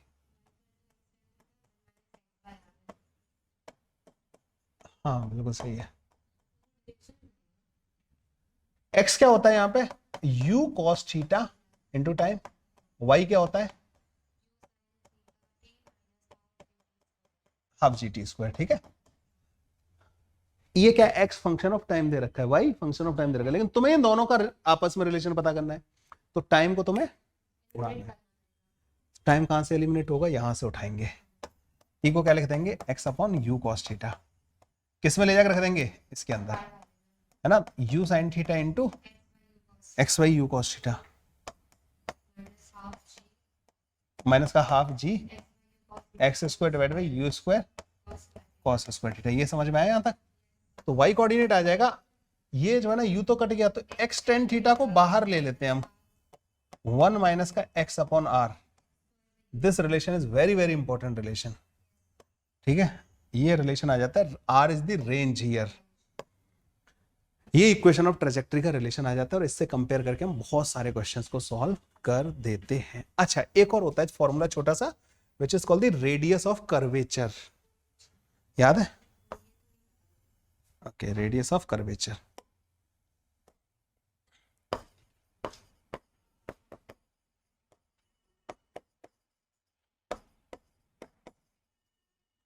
ROC बोलते हैं इसको ना, रेडियस ऑफ कर्वेचर। देखो, अगर एक पार्टिकल का जैसे वेलोसिटी इधर है और एक्सेलरेशन उसका इधर है, and there is a relation between both, मतलब एंगल दे रखा है दोनों का ना, this angle is given as theta, किस किस के बीच में, वेलोसिटी और एक्सेलरेशन के बीच का एंगल हमें थीटा दे रखा है। तो रेडियस ऑफ कर्वेचर जो होती है ना, वो होती है हमारे पास v square divided by A perpendicular. A perpendicular का क्या मतलब होता है, परपेंडिकुलर टू वेलोसिटी। इसमें बहुत बार हम गलती पता है क्या करते हैं, हम वेलोसिटी का कंपोनेंट कर देते हैं, विच इज रॉन्ग। एक्सेलरेशन का वेलोसिटी के परपेंडिकुलर जो कंपोनेंट होता है ना, उससे डिवाइड करना है, ठीक है। ये फॉर्मूला है, सीधा याद रखो, तुम्हें इससे ज्यादा नहीं आएगा, ठीक है ना, मतलब इससे ज्यादा मतलब नहीं पूछा जाएगा। ये भी नहीं, ये तो पूछ सकते हैं ना, तुम्हारे उसमें होगा नहीं, मतलब सिर्फ इतना सही है, प्रोजेक्टाइल में दे दिया तुम्हें कि आप बताओ रेडियस ऑफ कर्वेचर क्या होगी। रेडियस ऑफ कर्वेचर सबसे हाईएस्ट पॉइंट पे मिनिमम होती है, ये बताए ना, वहां पे ये सबसे छोटा होता है, परपेंडिकुलर एक्सेलरेशन सबसे ज्यादा होता है। तो फिर तुम्हें कैसे पता, तुम मना क्यों करोगे, ये नहीं पूछता, ये तो तुम पढ़ा हुआ है तुमने, है ना। तो वो इसलिए होती है रेडियस ऑफ कर्वेचर ना, this is important. Equation of trajectory हो गया, रेडियस ऑफ कर्वेचर हो गया। डीपीपी में जाने से पहले बस हमारा बस चुटके से 2-3 केस रह गए, पता है कौन से वाले, वो तीनों जो हाइट से फेंकने वाले हैं, क्योंकि वो इसी में खत्म हो जाएंगे। अब हाइट से प्रोजेक्शन फ्रॉम टावर, ठीक है, क्योंकि अब हमें उनके फॉर्मूले याद करने की जरूरत नहीं है, जो हमने मोशन को तोड़ना सीखा है ना, इसी से खत्म हो जाएगा। तो मैं उन तीनों केसेस को 3 स्लाइड में खत्म करके we will solve the DPP.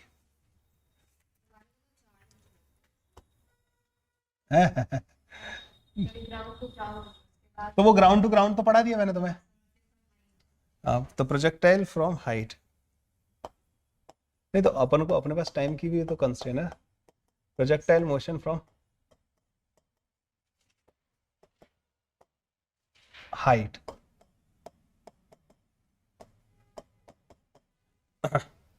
अब इसमें क्या होगा, वैसे वैसे पता है क्या है वो कॉन्सेप्ट, अगर एक बार क्लियर हो गया ना कि मोशन को क्या करना है, 2 डायरेक्शन में तोड़ना है, फिर तो खत्म है, फिर टॉपिक ही खत्म हो जाता है। तो पहला केस क्या है, हॉरिजॉन्टल प्रोजेक्शन, ठीक है, पहला केस है हमारा हॉरिजॉन्टल। बताओ,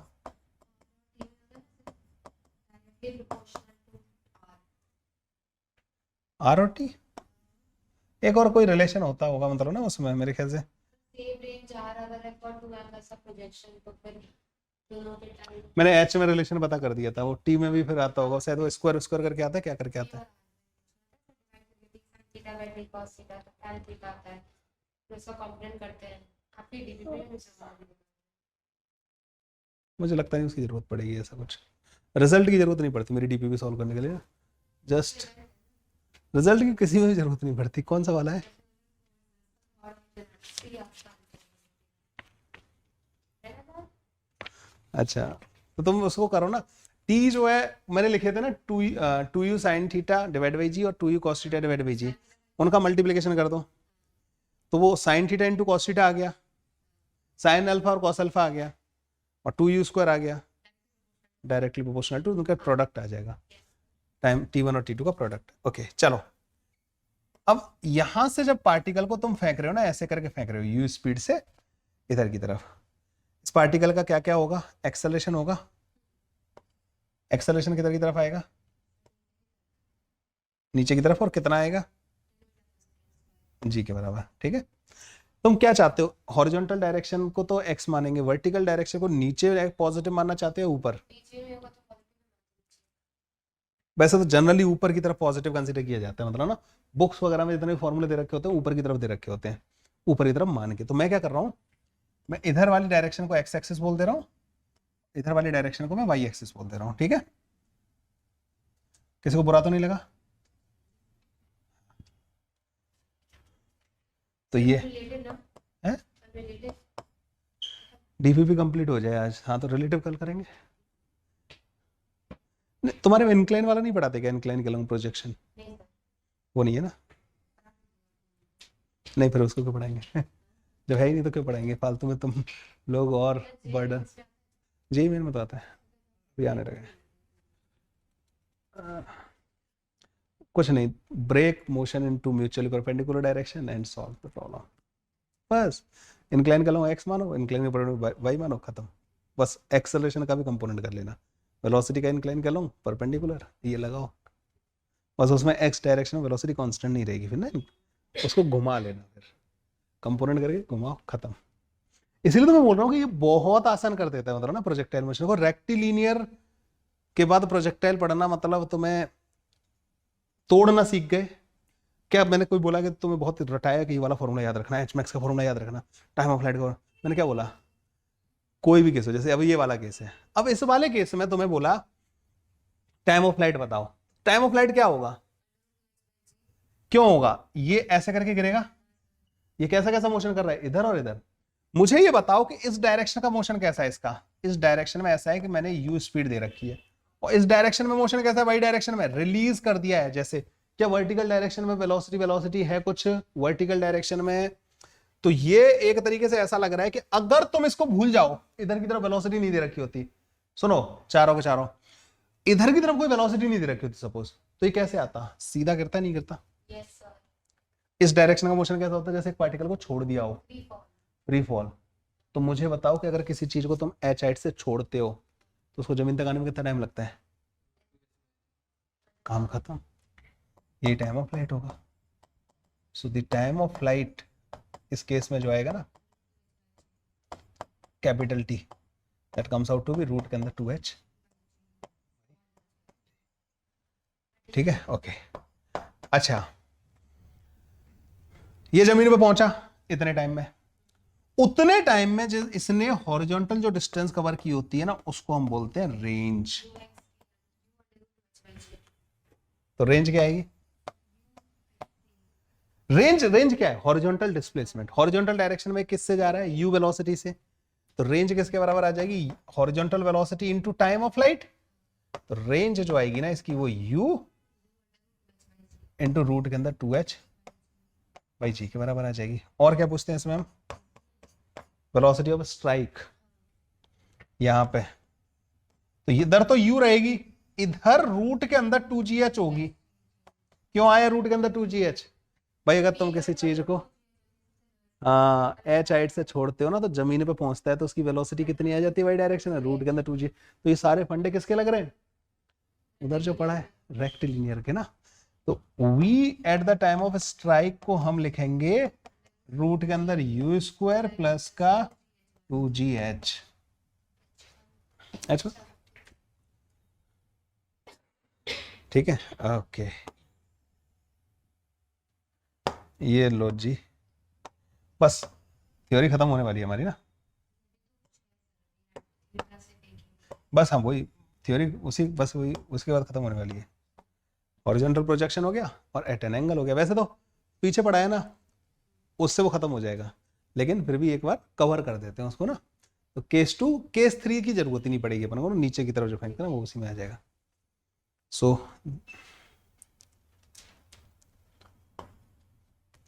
case 2,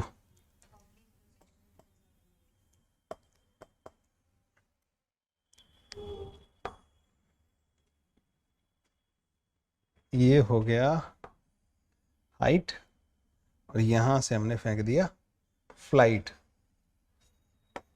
you speed at an angle of theta. Diagram बहुत शानदार बनाता हूं मैं। हाँ तो बनाता तो मैं ही हूं ना, ऐसे भी मतलब तारीफ नहीं करनी। ये ऐसे जाके यहां पे टकराएगा, बिगड़ गया, नजर लग गई।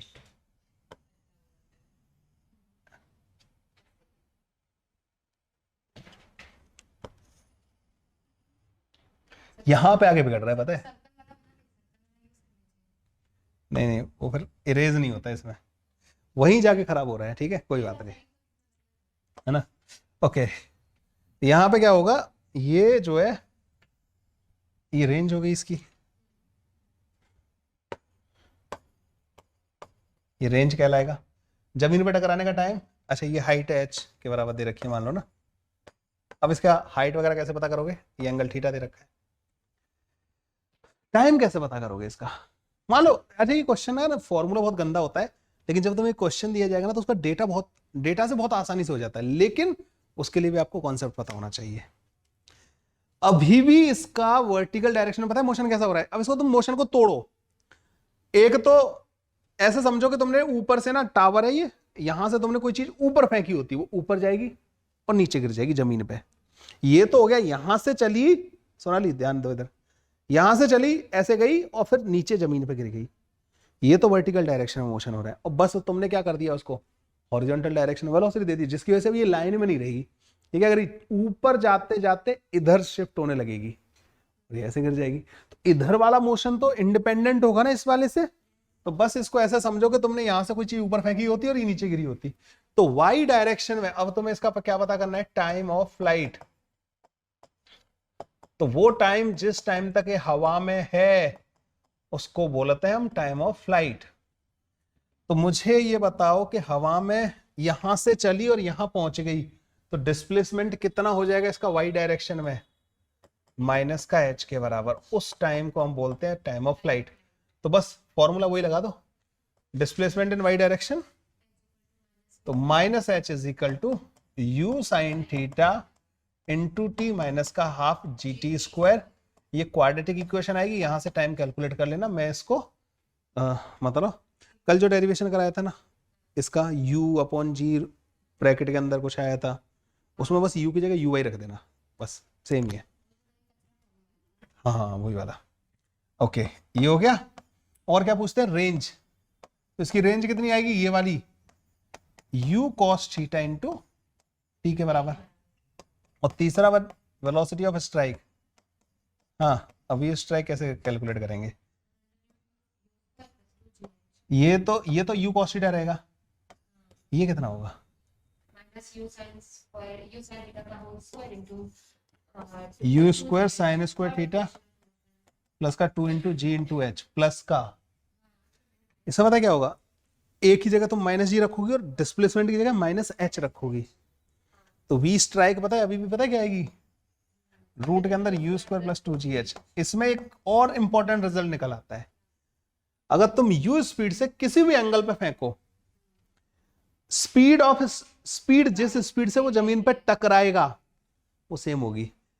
क्या वेलोसिटी ऑफ स्ट्राइक सेम होगी, वेलोसिटी ऑफ स्ट्राइक सेम होगी क्या हर एक एंगल के लिए, जमीन पे टकराने वाला, क्यों?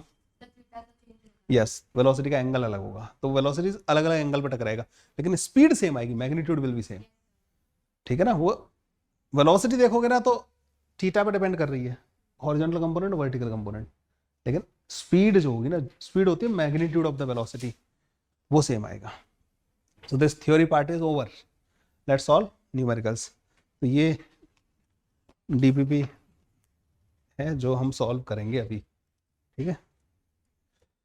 अब मेरे पास नहीं बची डीपीपी, मेरे पास वो है जो तुम्हारे पास नहीं है, दैट इज पीडीएफ। पीडीएफ है मेरे पास, यस, कहाँ गया प्रोजेक्टाइल मोशन, नहीं अभी नहीं चाहिए, काम करते हैं। मैंने वो भेज दिया था ना, वो पीडीएफ जो है ना।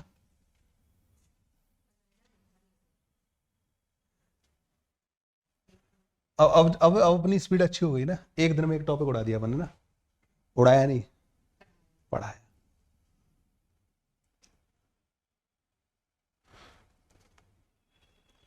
So this is the first question. A stone is projected at angle 53 degree, attain the maximum height 25 meter during its motion in air.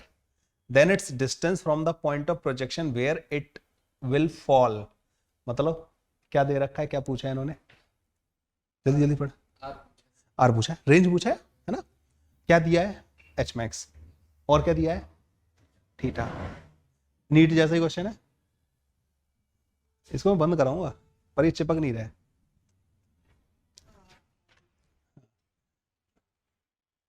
मुझे इसका सॉल्यूशन ढूंढना है जिसे ये पैक हो जाए।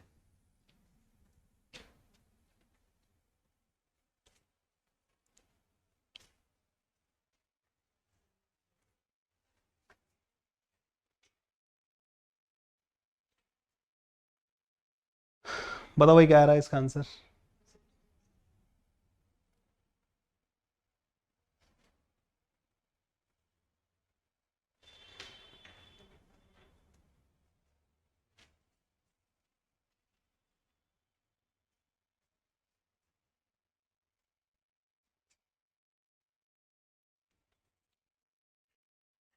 ये उस मेथड से नहीं होगा, ये फॉर्मूला बेस्ड है, सिंपल सा फॉर्मूला लगाओ, क्वेश्चन खत्म।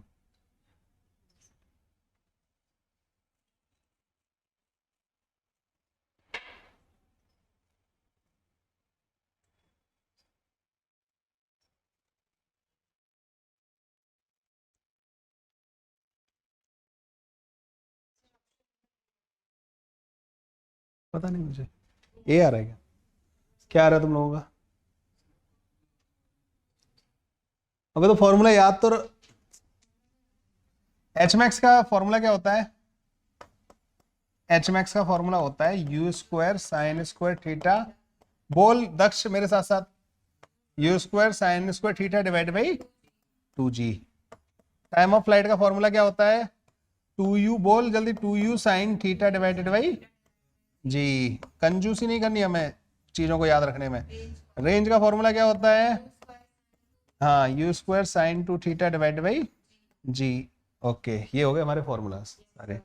अब हमें क्या दे रखा है, मैक्सिमम हाइट, मतलब this is given which is 25 is equal to u square, पता नहीं, sine square 53 degree divided by 2 into 10, ठीक है। इसको इधर ले आते हैं 50 और ये 500 हो जाएगा, 500 हो जाएगा ना। तो यू स्क्वायर, इसको एक काम करो, रूट ले लेते हैं, तो यू साइन थीटा जो है ना 10√5 के बराबर हो जाएगा, ये बनेगा ना 500 का रूट जो है, और साइन थीटा साइन 53 कितना होता है 4/5 के बराबर, तो 10√5 हो गया। तो u आ जाएगा हमारे पास 25 डिवाइड बाई 2 रूट के अंदर 5 मीटर पर सेकंड के बराबर।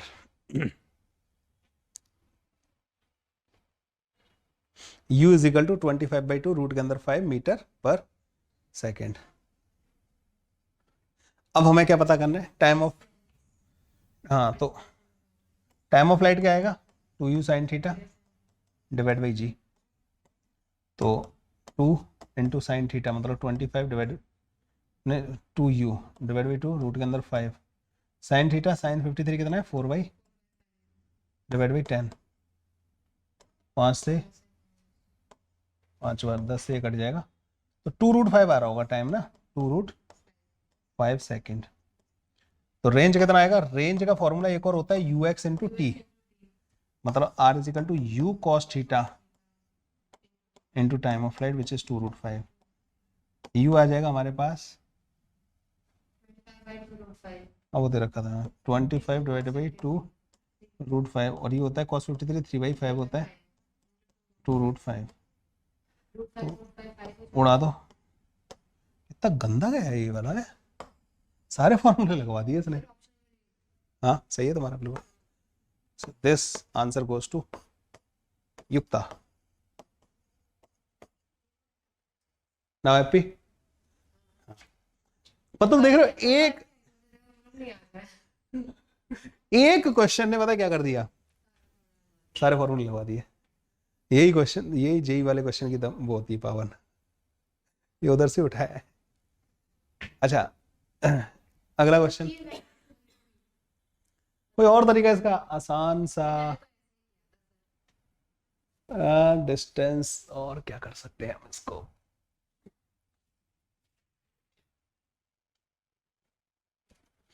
एच मैक्स और टी में कोई रिलेशन पता करके टी में होता है ना टी और एच मैक्स में रिलेशन होता है वहां से टी आ जाएगा डायरेक्ट है ना और फिर यू एक्स फिर भी यू तो कैलकुलेट करना ही पड़ेगा ना नहीं तो फिर टी से कैलकुलेट करना पड़ेगा। तो ये है तो बढ़िया क्वेश्चन मतलब एक ऐसा क्वेश्चन जो तीनों फॉर्मूलाज का रिवीजन एक ही बार में करवा दे।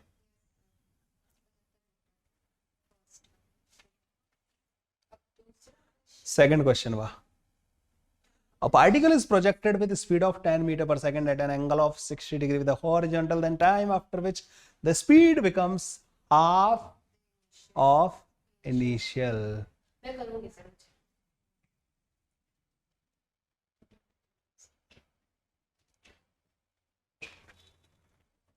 थीटा हमेशा हॉरिजॉन्टल से लेना होता है मतलब नहीं गिवन होगा इन्होंने बोला है जैसे देखो विद द हॉरिजॉन्टल फिर अगर वर्टिकल के साथ दे रखा होगा ना तो फिर हमारा वाला जो हमने जो फॉर्मूले लगाए ना उसमें थीटा हमने हॉरिजॉन्टल के साथ लिया है।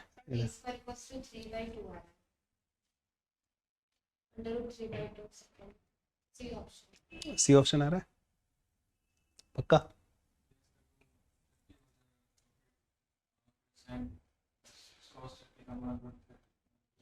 अरे मैंने कैसे सोचा इसके बारे में बताओ तो उन्होंने तो फॉर्मूला लगा दिया होगा। मैंने पहले देखा कि इनिशियल स्पीड क्या है 10 उन्होंने बोला आधा 10 का आधा कितना होता है 5 10 का आधा 5 मीटर पर सेकेंड। मेरे दिमाग में हमेशा पता क्या रहता है जो हाईएस्ट पॉइंट पे जो स्पीड होती है ना वो सबसे कम होती है और v एट एच मैक्स जो होगा ना वो होगा u cos 60 which is again u/2। मतलब ये अपनी एच मैक्स पे जो स्पीड है ना उसी को पूछ रहे हैं मतलब एच मैक्स तक जाने का टाइम पूछ रहे हैं। वो टाइम होता है u sin theta divided by g मतलब टोटल का आधा टाइम। u कितना दे रखा है 10 डिवाइडेड बाई 10 इंटू जी मतलब हाँ मतलब √3/2। तो इसका आंसर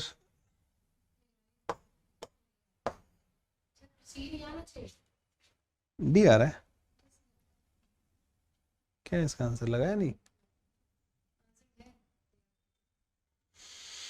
यही आएगा √3/2। टोटल टाइम ऑफ फ्लाइट कितना है इसका 2u sin थीटा बाई जी। हाँ तो वो मैच मैक्स का टाइम तो यही होता है ना टोटल टाइम का आधा। टोटल टाइम होगा 2u sin theta divide by g तो sin थीटा sin 60 √3/2 है ना वही आएगा। सही है डी आएगा इसका answer. Done done done done.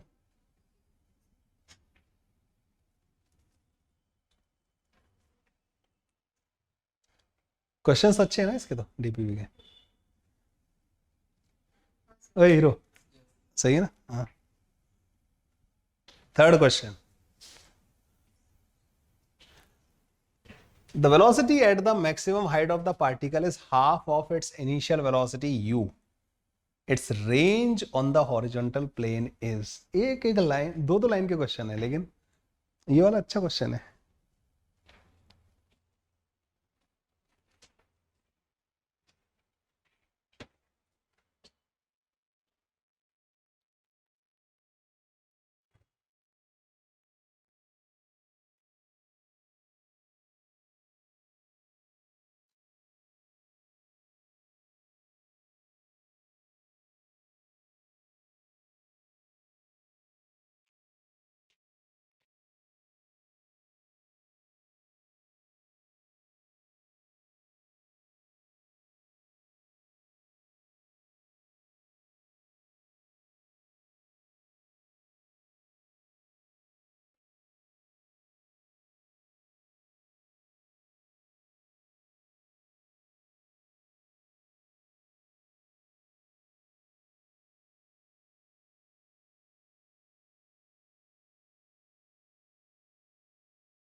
√3/2।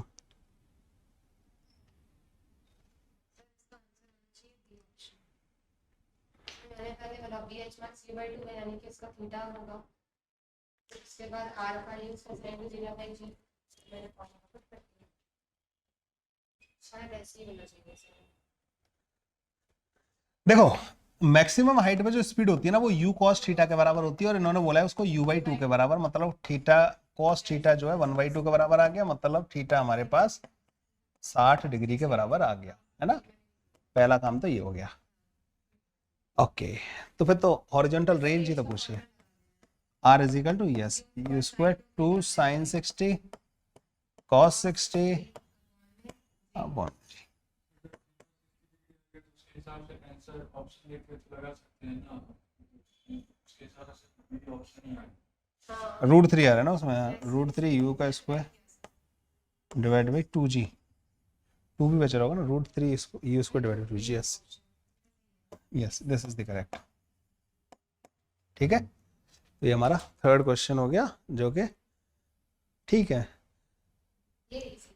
हाँ, a projectile can have the same range r for 2 angles of projection C option है। इधर क्या बता दिया तुमने, देखो। if t1 and t2 be the time of flight in the two cases, then the product of the two time of flight is directly proportional to range के साथ इनका proportionality बताना है। करके देखो, हाँ शायद तुम गलत हो, शायद सही हो। मैंने तो, अच्छा तुम बताओ, तुम कितने टाइम कितनी बार गलत होती हो?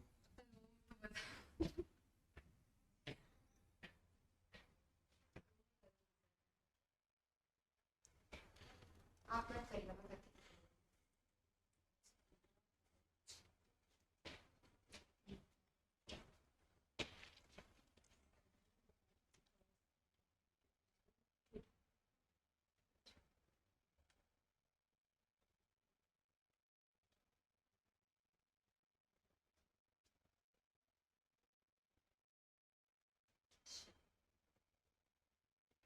सर कर लिया मैंने, पर देखिए तो सही है क्या।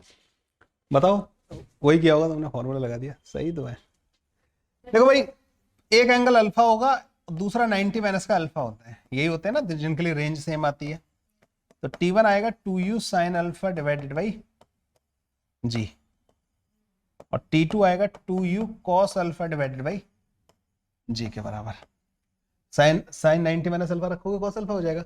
इन दोनों का product t1 into t2 which is equal to 4u square sine alpha cos alpha divided by g square.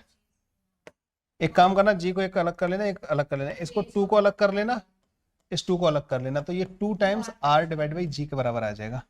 तो ये t1 into t2 is directly proportional to, yes C option is the correct. Note करना है किसी को? Okay, fifth number question, a projectile is thrown with a velocity v, make an angle theta with the horizontal, it just crosses the top of the two pole each of height h after 1 second and 3 seconds. The time of flight of the projectile is, बताओ।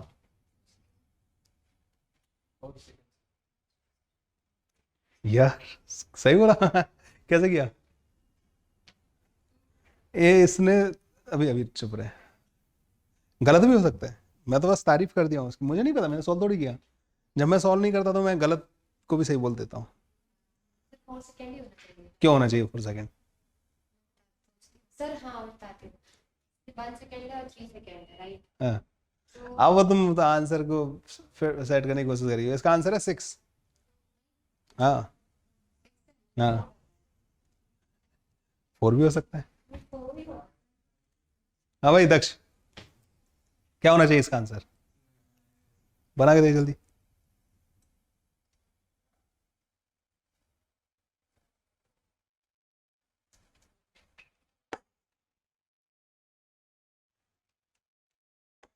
बनाना क्या था इसमें वैसे?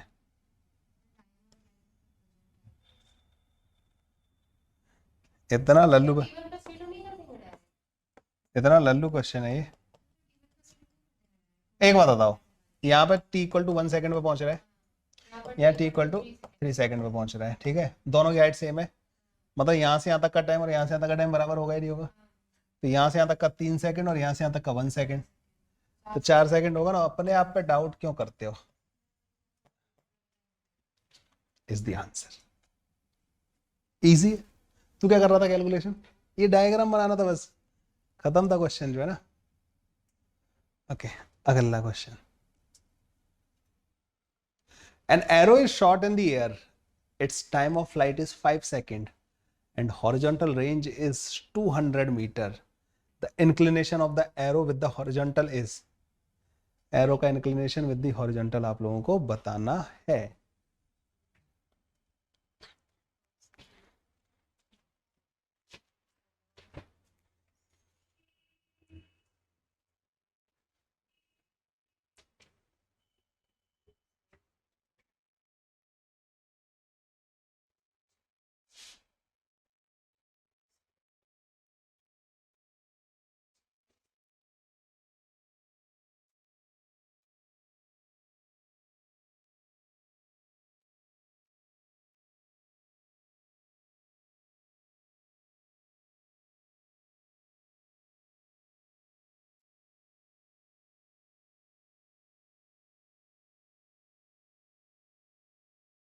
मतलब theta पूछ रहे हैं ना?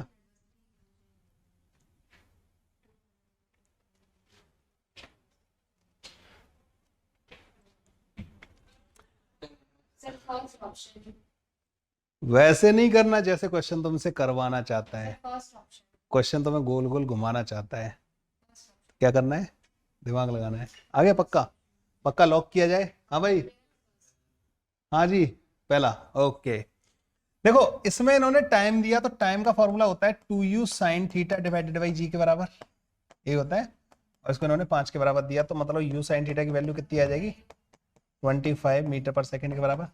अच्छा, रेंज होती है u cos theta into time of flight. और अगर तुम लोगों ने ये सही किया है, अगर ये सब, अरे वाह, तो बहुत अच्छे, तुम तो एकदम प्रो टाइप के हो। u cos थीटा आ जाएगा t, हमारे पास 5 के बराबर है तो 40 आ जाएगा। u sin थीटा हमारे पास 25 दे रखा है, तो दोनों को डिवाइड कर देंगे, tan थीटा 5/8 के बराबर आ जाएगा, और ये आ जाएगा हमारा आंसर। वाह, तेज हो गया ना सर। बहुत। Question number 7।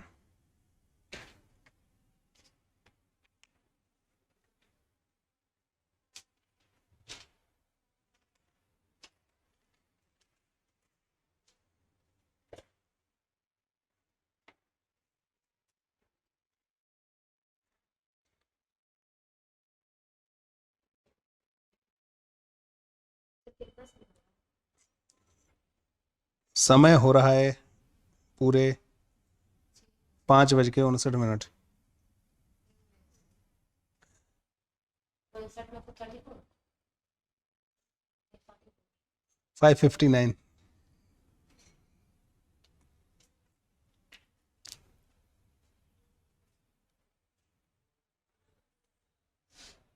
Sir average block जो आपने फॉलो किया मैं भूल गई, टोटल डिस्प्लेसमेंट और टोटल टाइम था। किसका? Average velocity. और क्या? ओ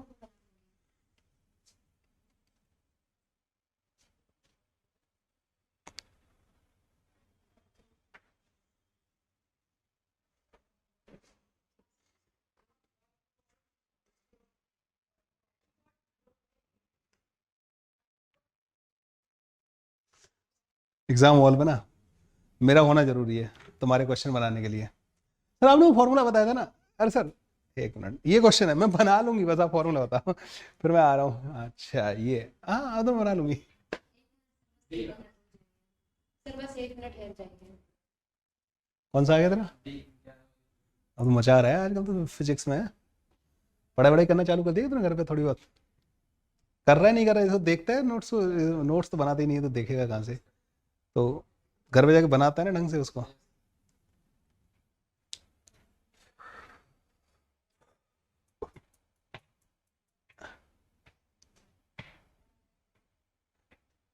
युक्ता इतना टाइम लगना चाहिए वैसे इसमें तुम्हें है? सर नीचे तो 5 है वही पता है, बट ए में भी और बी में भी पता है। ऐसे नहीं करते क्वेश्चंस को सॉल्व। डिस्प्लेसमेंट पता करो, इसका डिस्प्लेसमेंट क्या होता है? x2 माइनस का x1 आई कैप। अब बोलोगी तुम अब ओ मैं कर सकती हूँ इसको ना, y2 माइनस का y1 जे कैप, और displacement divide by time interval, ये होगी एवरेज वेलोसिटी। एवरेज वेलोसिटी आ जाएगी तुम्हारे पास x2 माइनस x1 13 माइनस का 6 7 i cap, y2 minus y1 7 j cap divided by 5, तो 7 divide by 5 i cap plus का j cap will be the answer. ओह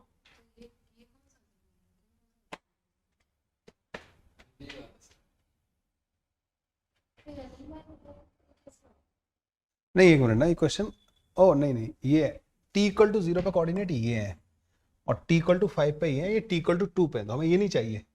तो x2 minus x1 11,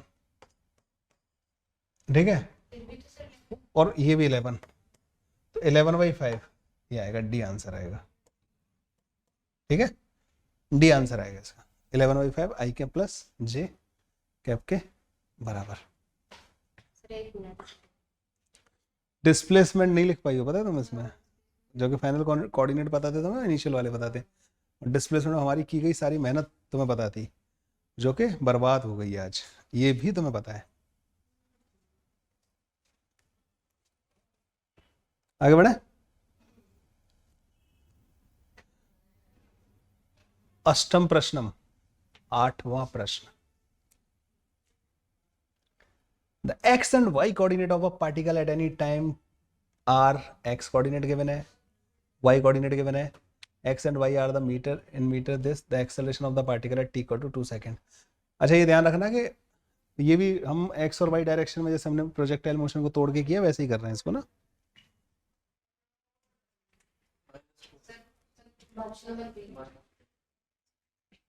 हम fast हो गए। तो देखो x डायरेक्शन में जैसे कोऑर्डिनेट दे रखा है, तुम्हें क्या दे रखा है 5t माइनस का 2t स्क्वायर। तो अगर तुम्हें x डायरेक्शन की वेलोसिटी पता करनी है तो dx/dt कर दोगे, जो कि आ जाएगी 5 माइनस का 4t के बराबर। x डायरेक्शन का एक्सेलरेशन पता करना है तो dvx/dt करोगे, जो कि आ जाएगा माइनस का 4 मीटर पर सेकंड स्क्वायर के बराबर। अच्छा y कोऑर्डिनेट कितना दे रखा है तुम्हें 10t के बराबर। y डायरेक्शन में वेलोसिटी कितनी आएगी dy/dt के बराबर, जो कि 10 के बराबर आ जाएगा, जो कि कांस्टेंट आ जाएगा, मतलब y डायरेक्शन में एक्सेलरेशन 0 आएगा। तो सिर्फ एक्सेलरेशन किधर आ रहा है x डायरेक्शन में, यही नेट एक्सेलरेशन कहलाएगा और टाइम पे डिपेंड ही नहीं कर रहा है, पूरा टाइम इतना ही रहेगा। तो ये B option will be the correct. Okay ठीक है, हाँ लिख लो। ये वाला पार्ट थोड़ा हमने पढ़ा नहीं है, मतलब ना उसको हमने बात नहीं की इसके बारे में ना, नहीं तो बस x डायरेक्शन में x कंपोनेंट ऑफ वेलोसिटी पता कर सकते हो x कोऑर्डिनेट को डिफरेंशिएट करके, और डबल डिफरेंशिएशन से x कंपोनेंट ऑफ एक्सेलरेशन आ जाएगा। ऐसे ही y डायरेक्शन में तुम इसको कर सकत हो।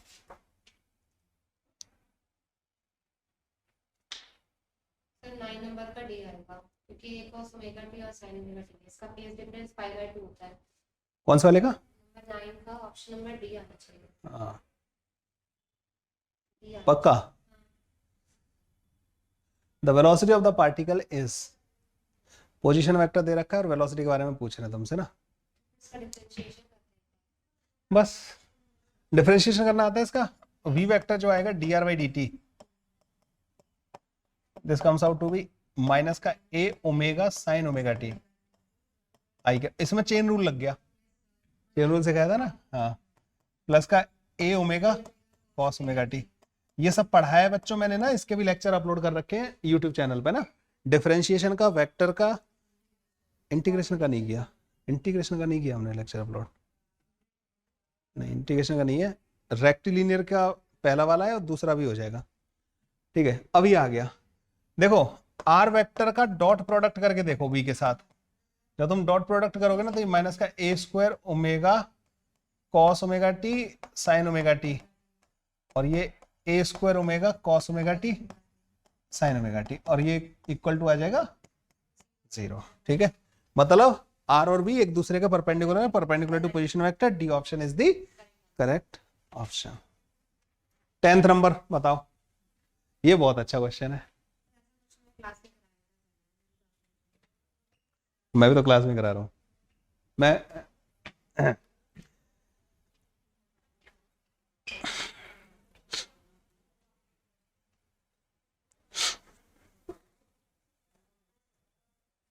तो आर का वैल्यू हम्म आर का value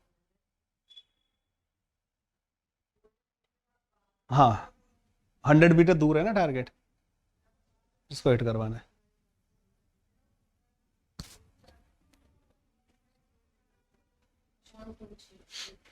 sir option number A आपका, मैं बताऊं कैसे आएगा। हम्म सर यू का वैल्यू दिया हुआ है, हम्म आर का वैल्यू दिया हुआ है, हम्म इसको सब फॉर्मूले में डालेंगे, at hmm. What the target should be, तो फिर आर इज इक्वल टू होता है 4 into h max, मतलब कितने। एक्चुअली इसमें जो तुम्हें पता ही नहीं क्या पूछा है इन्होंने ना, इन्होंने पता क्या पूछा है तुमसे, यहाँ पे एक टारगेट को हिट करवाना है, यहाँ से बुलेट फायर करनी है, तुम बुलेट को एम करोगे इसके ऊपर कहीं, तो जो ये जो ट्रायंगल टाइप का बनेगा ना, तुम एम यहाँ पे करोगे, ये पूछा है तुमसे। अर्थ कोई कार्य है क्या, ये पूछा है, तुम एम वहां कर रहे हो, ग्रेविटी की वजह से ये टकराएगा यहाँ पे, वो हाइट पूछी है। मतलब ये अगर 100 के बराबर है, ये एंगल थीटा के बराबर है, तो h is equal to 100 tan theta आपसे पूछा है इन्होंने, ये पूछा है। तो थीटा पता करना पड़ेगा अपन को ना, थीटा कहां से आएगा, u square sine 2 theta divided by g equals to 100। अच्छा u बहुत ज्यादा दे रखा है, मुझे पता नहीं क्यों लग रहा है कि एक 0 ज्यादा लगा दिया गलती से ना, इसमें 100 ही था इसका ना शायद, है सही है क्या। तो साइन 2 थीटा कितना आ जाएगा हमारे पास, 1000 डिवाइड बाई 1000 की पावर 1/1000।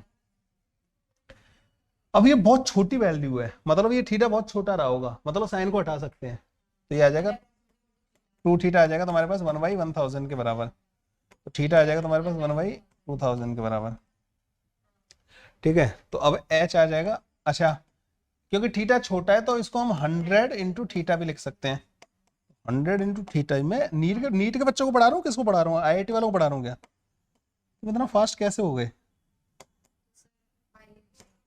खतरनाक। मतलब लिटरली ये one of the toughest question है जो कि जेई वाले बच्चे नहीं कर पाते इसको ना, मतलब जेई वाले बच्चे फाइंड इट डिफिकल्ट। हाँ तो ये ऐसे चलता है, ठीक है। पहली बार बैठ के मान लीजिए। कुछ नहीं, इसमें क्या है कि मेरे को आइडिया लग गया कि ये बहुत 0.001 आएगा, मतलब बहुत छोटी वैल्यू आ रही है, तो थीटा जो अंदर वाला एंगल है ना, साइन की अगर बहुत छोटी वैल्यू आ रही है तो अंदर एंगल छोटा रहा होगा, तो साइन को हटा देते हैं, छोटा एंगल होता है ना साइन 2 थीटा का, 2 थीटा छोटा है तो हम साइन को हटा देंगे, 2 थीटा आ जाएगा हमारे पास, उधर भी थीटा छोटा ही है तो tan थीटा को भी हम थीटा ही लिख सकते हैं। तो बस आज 10 क्वेश्चन सॉल्व करेंगे,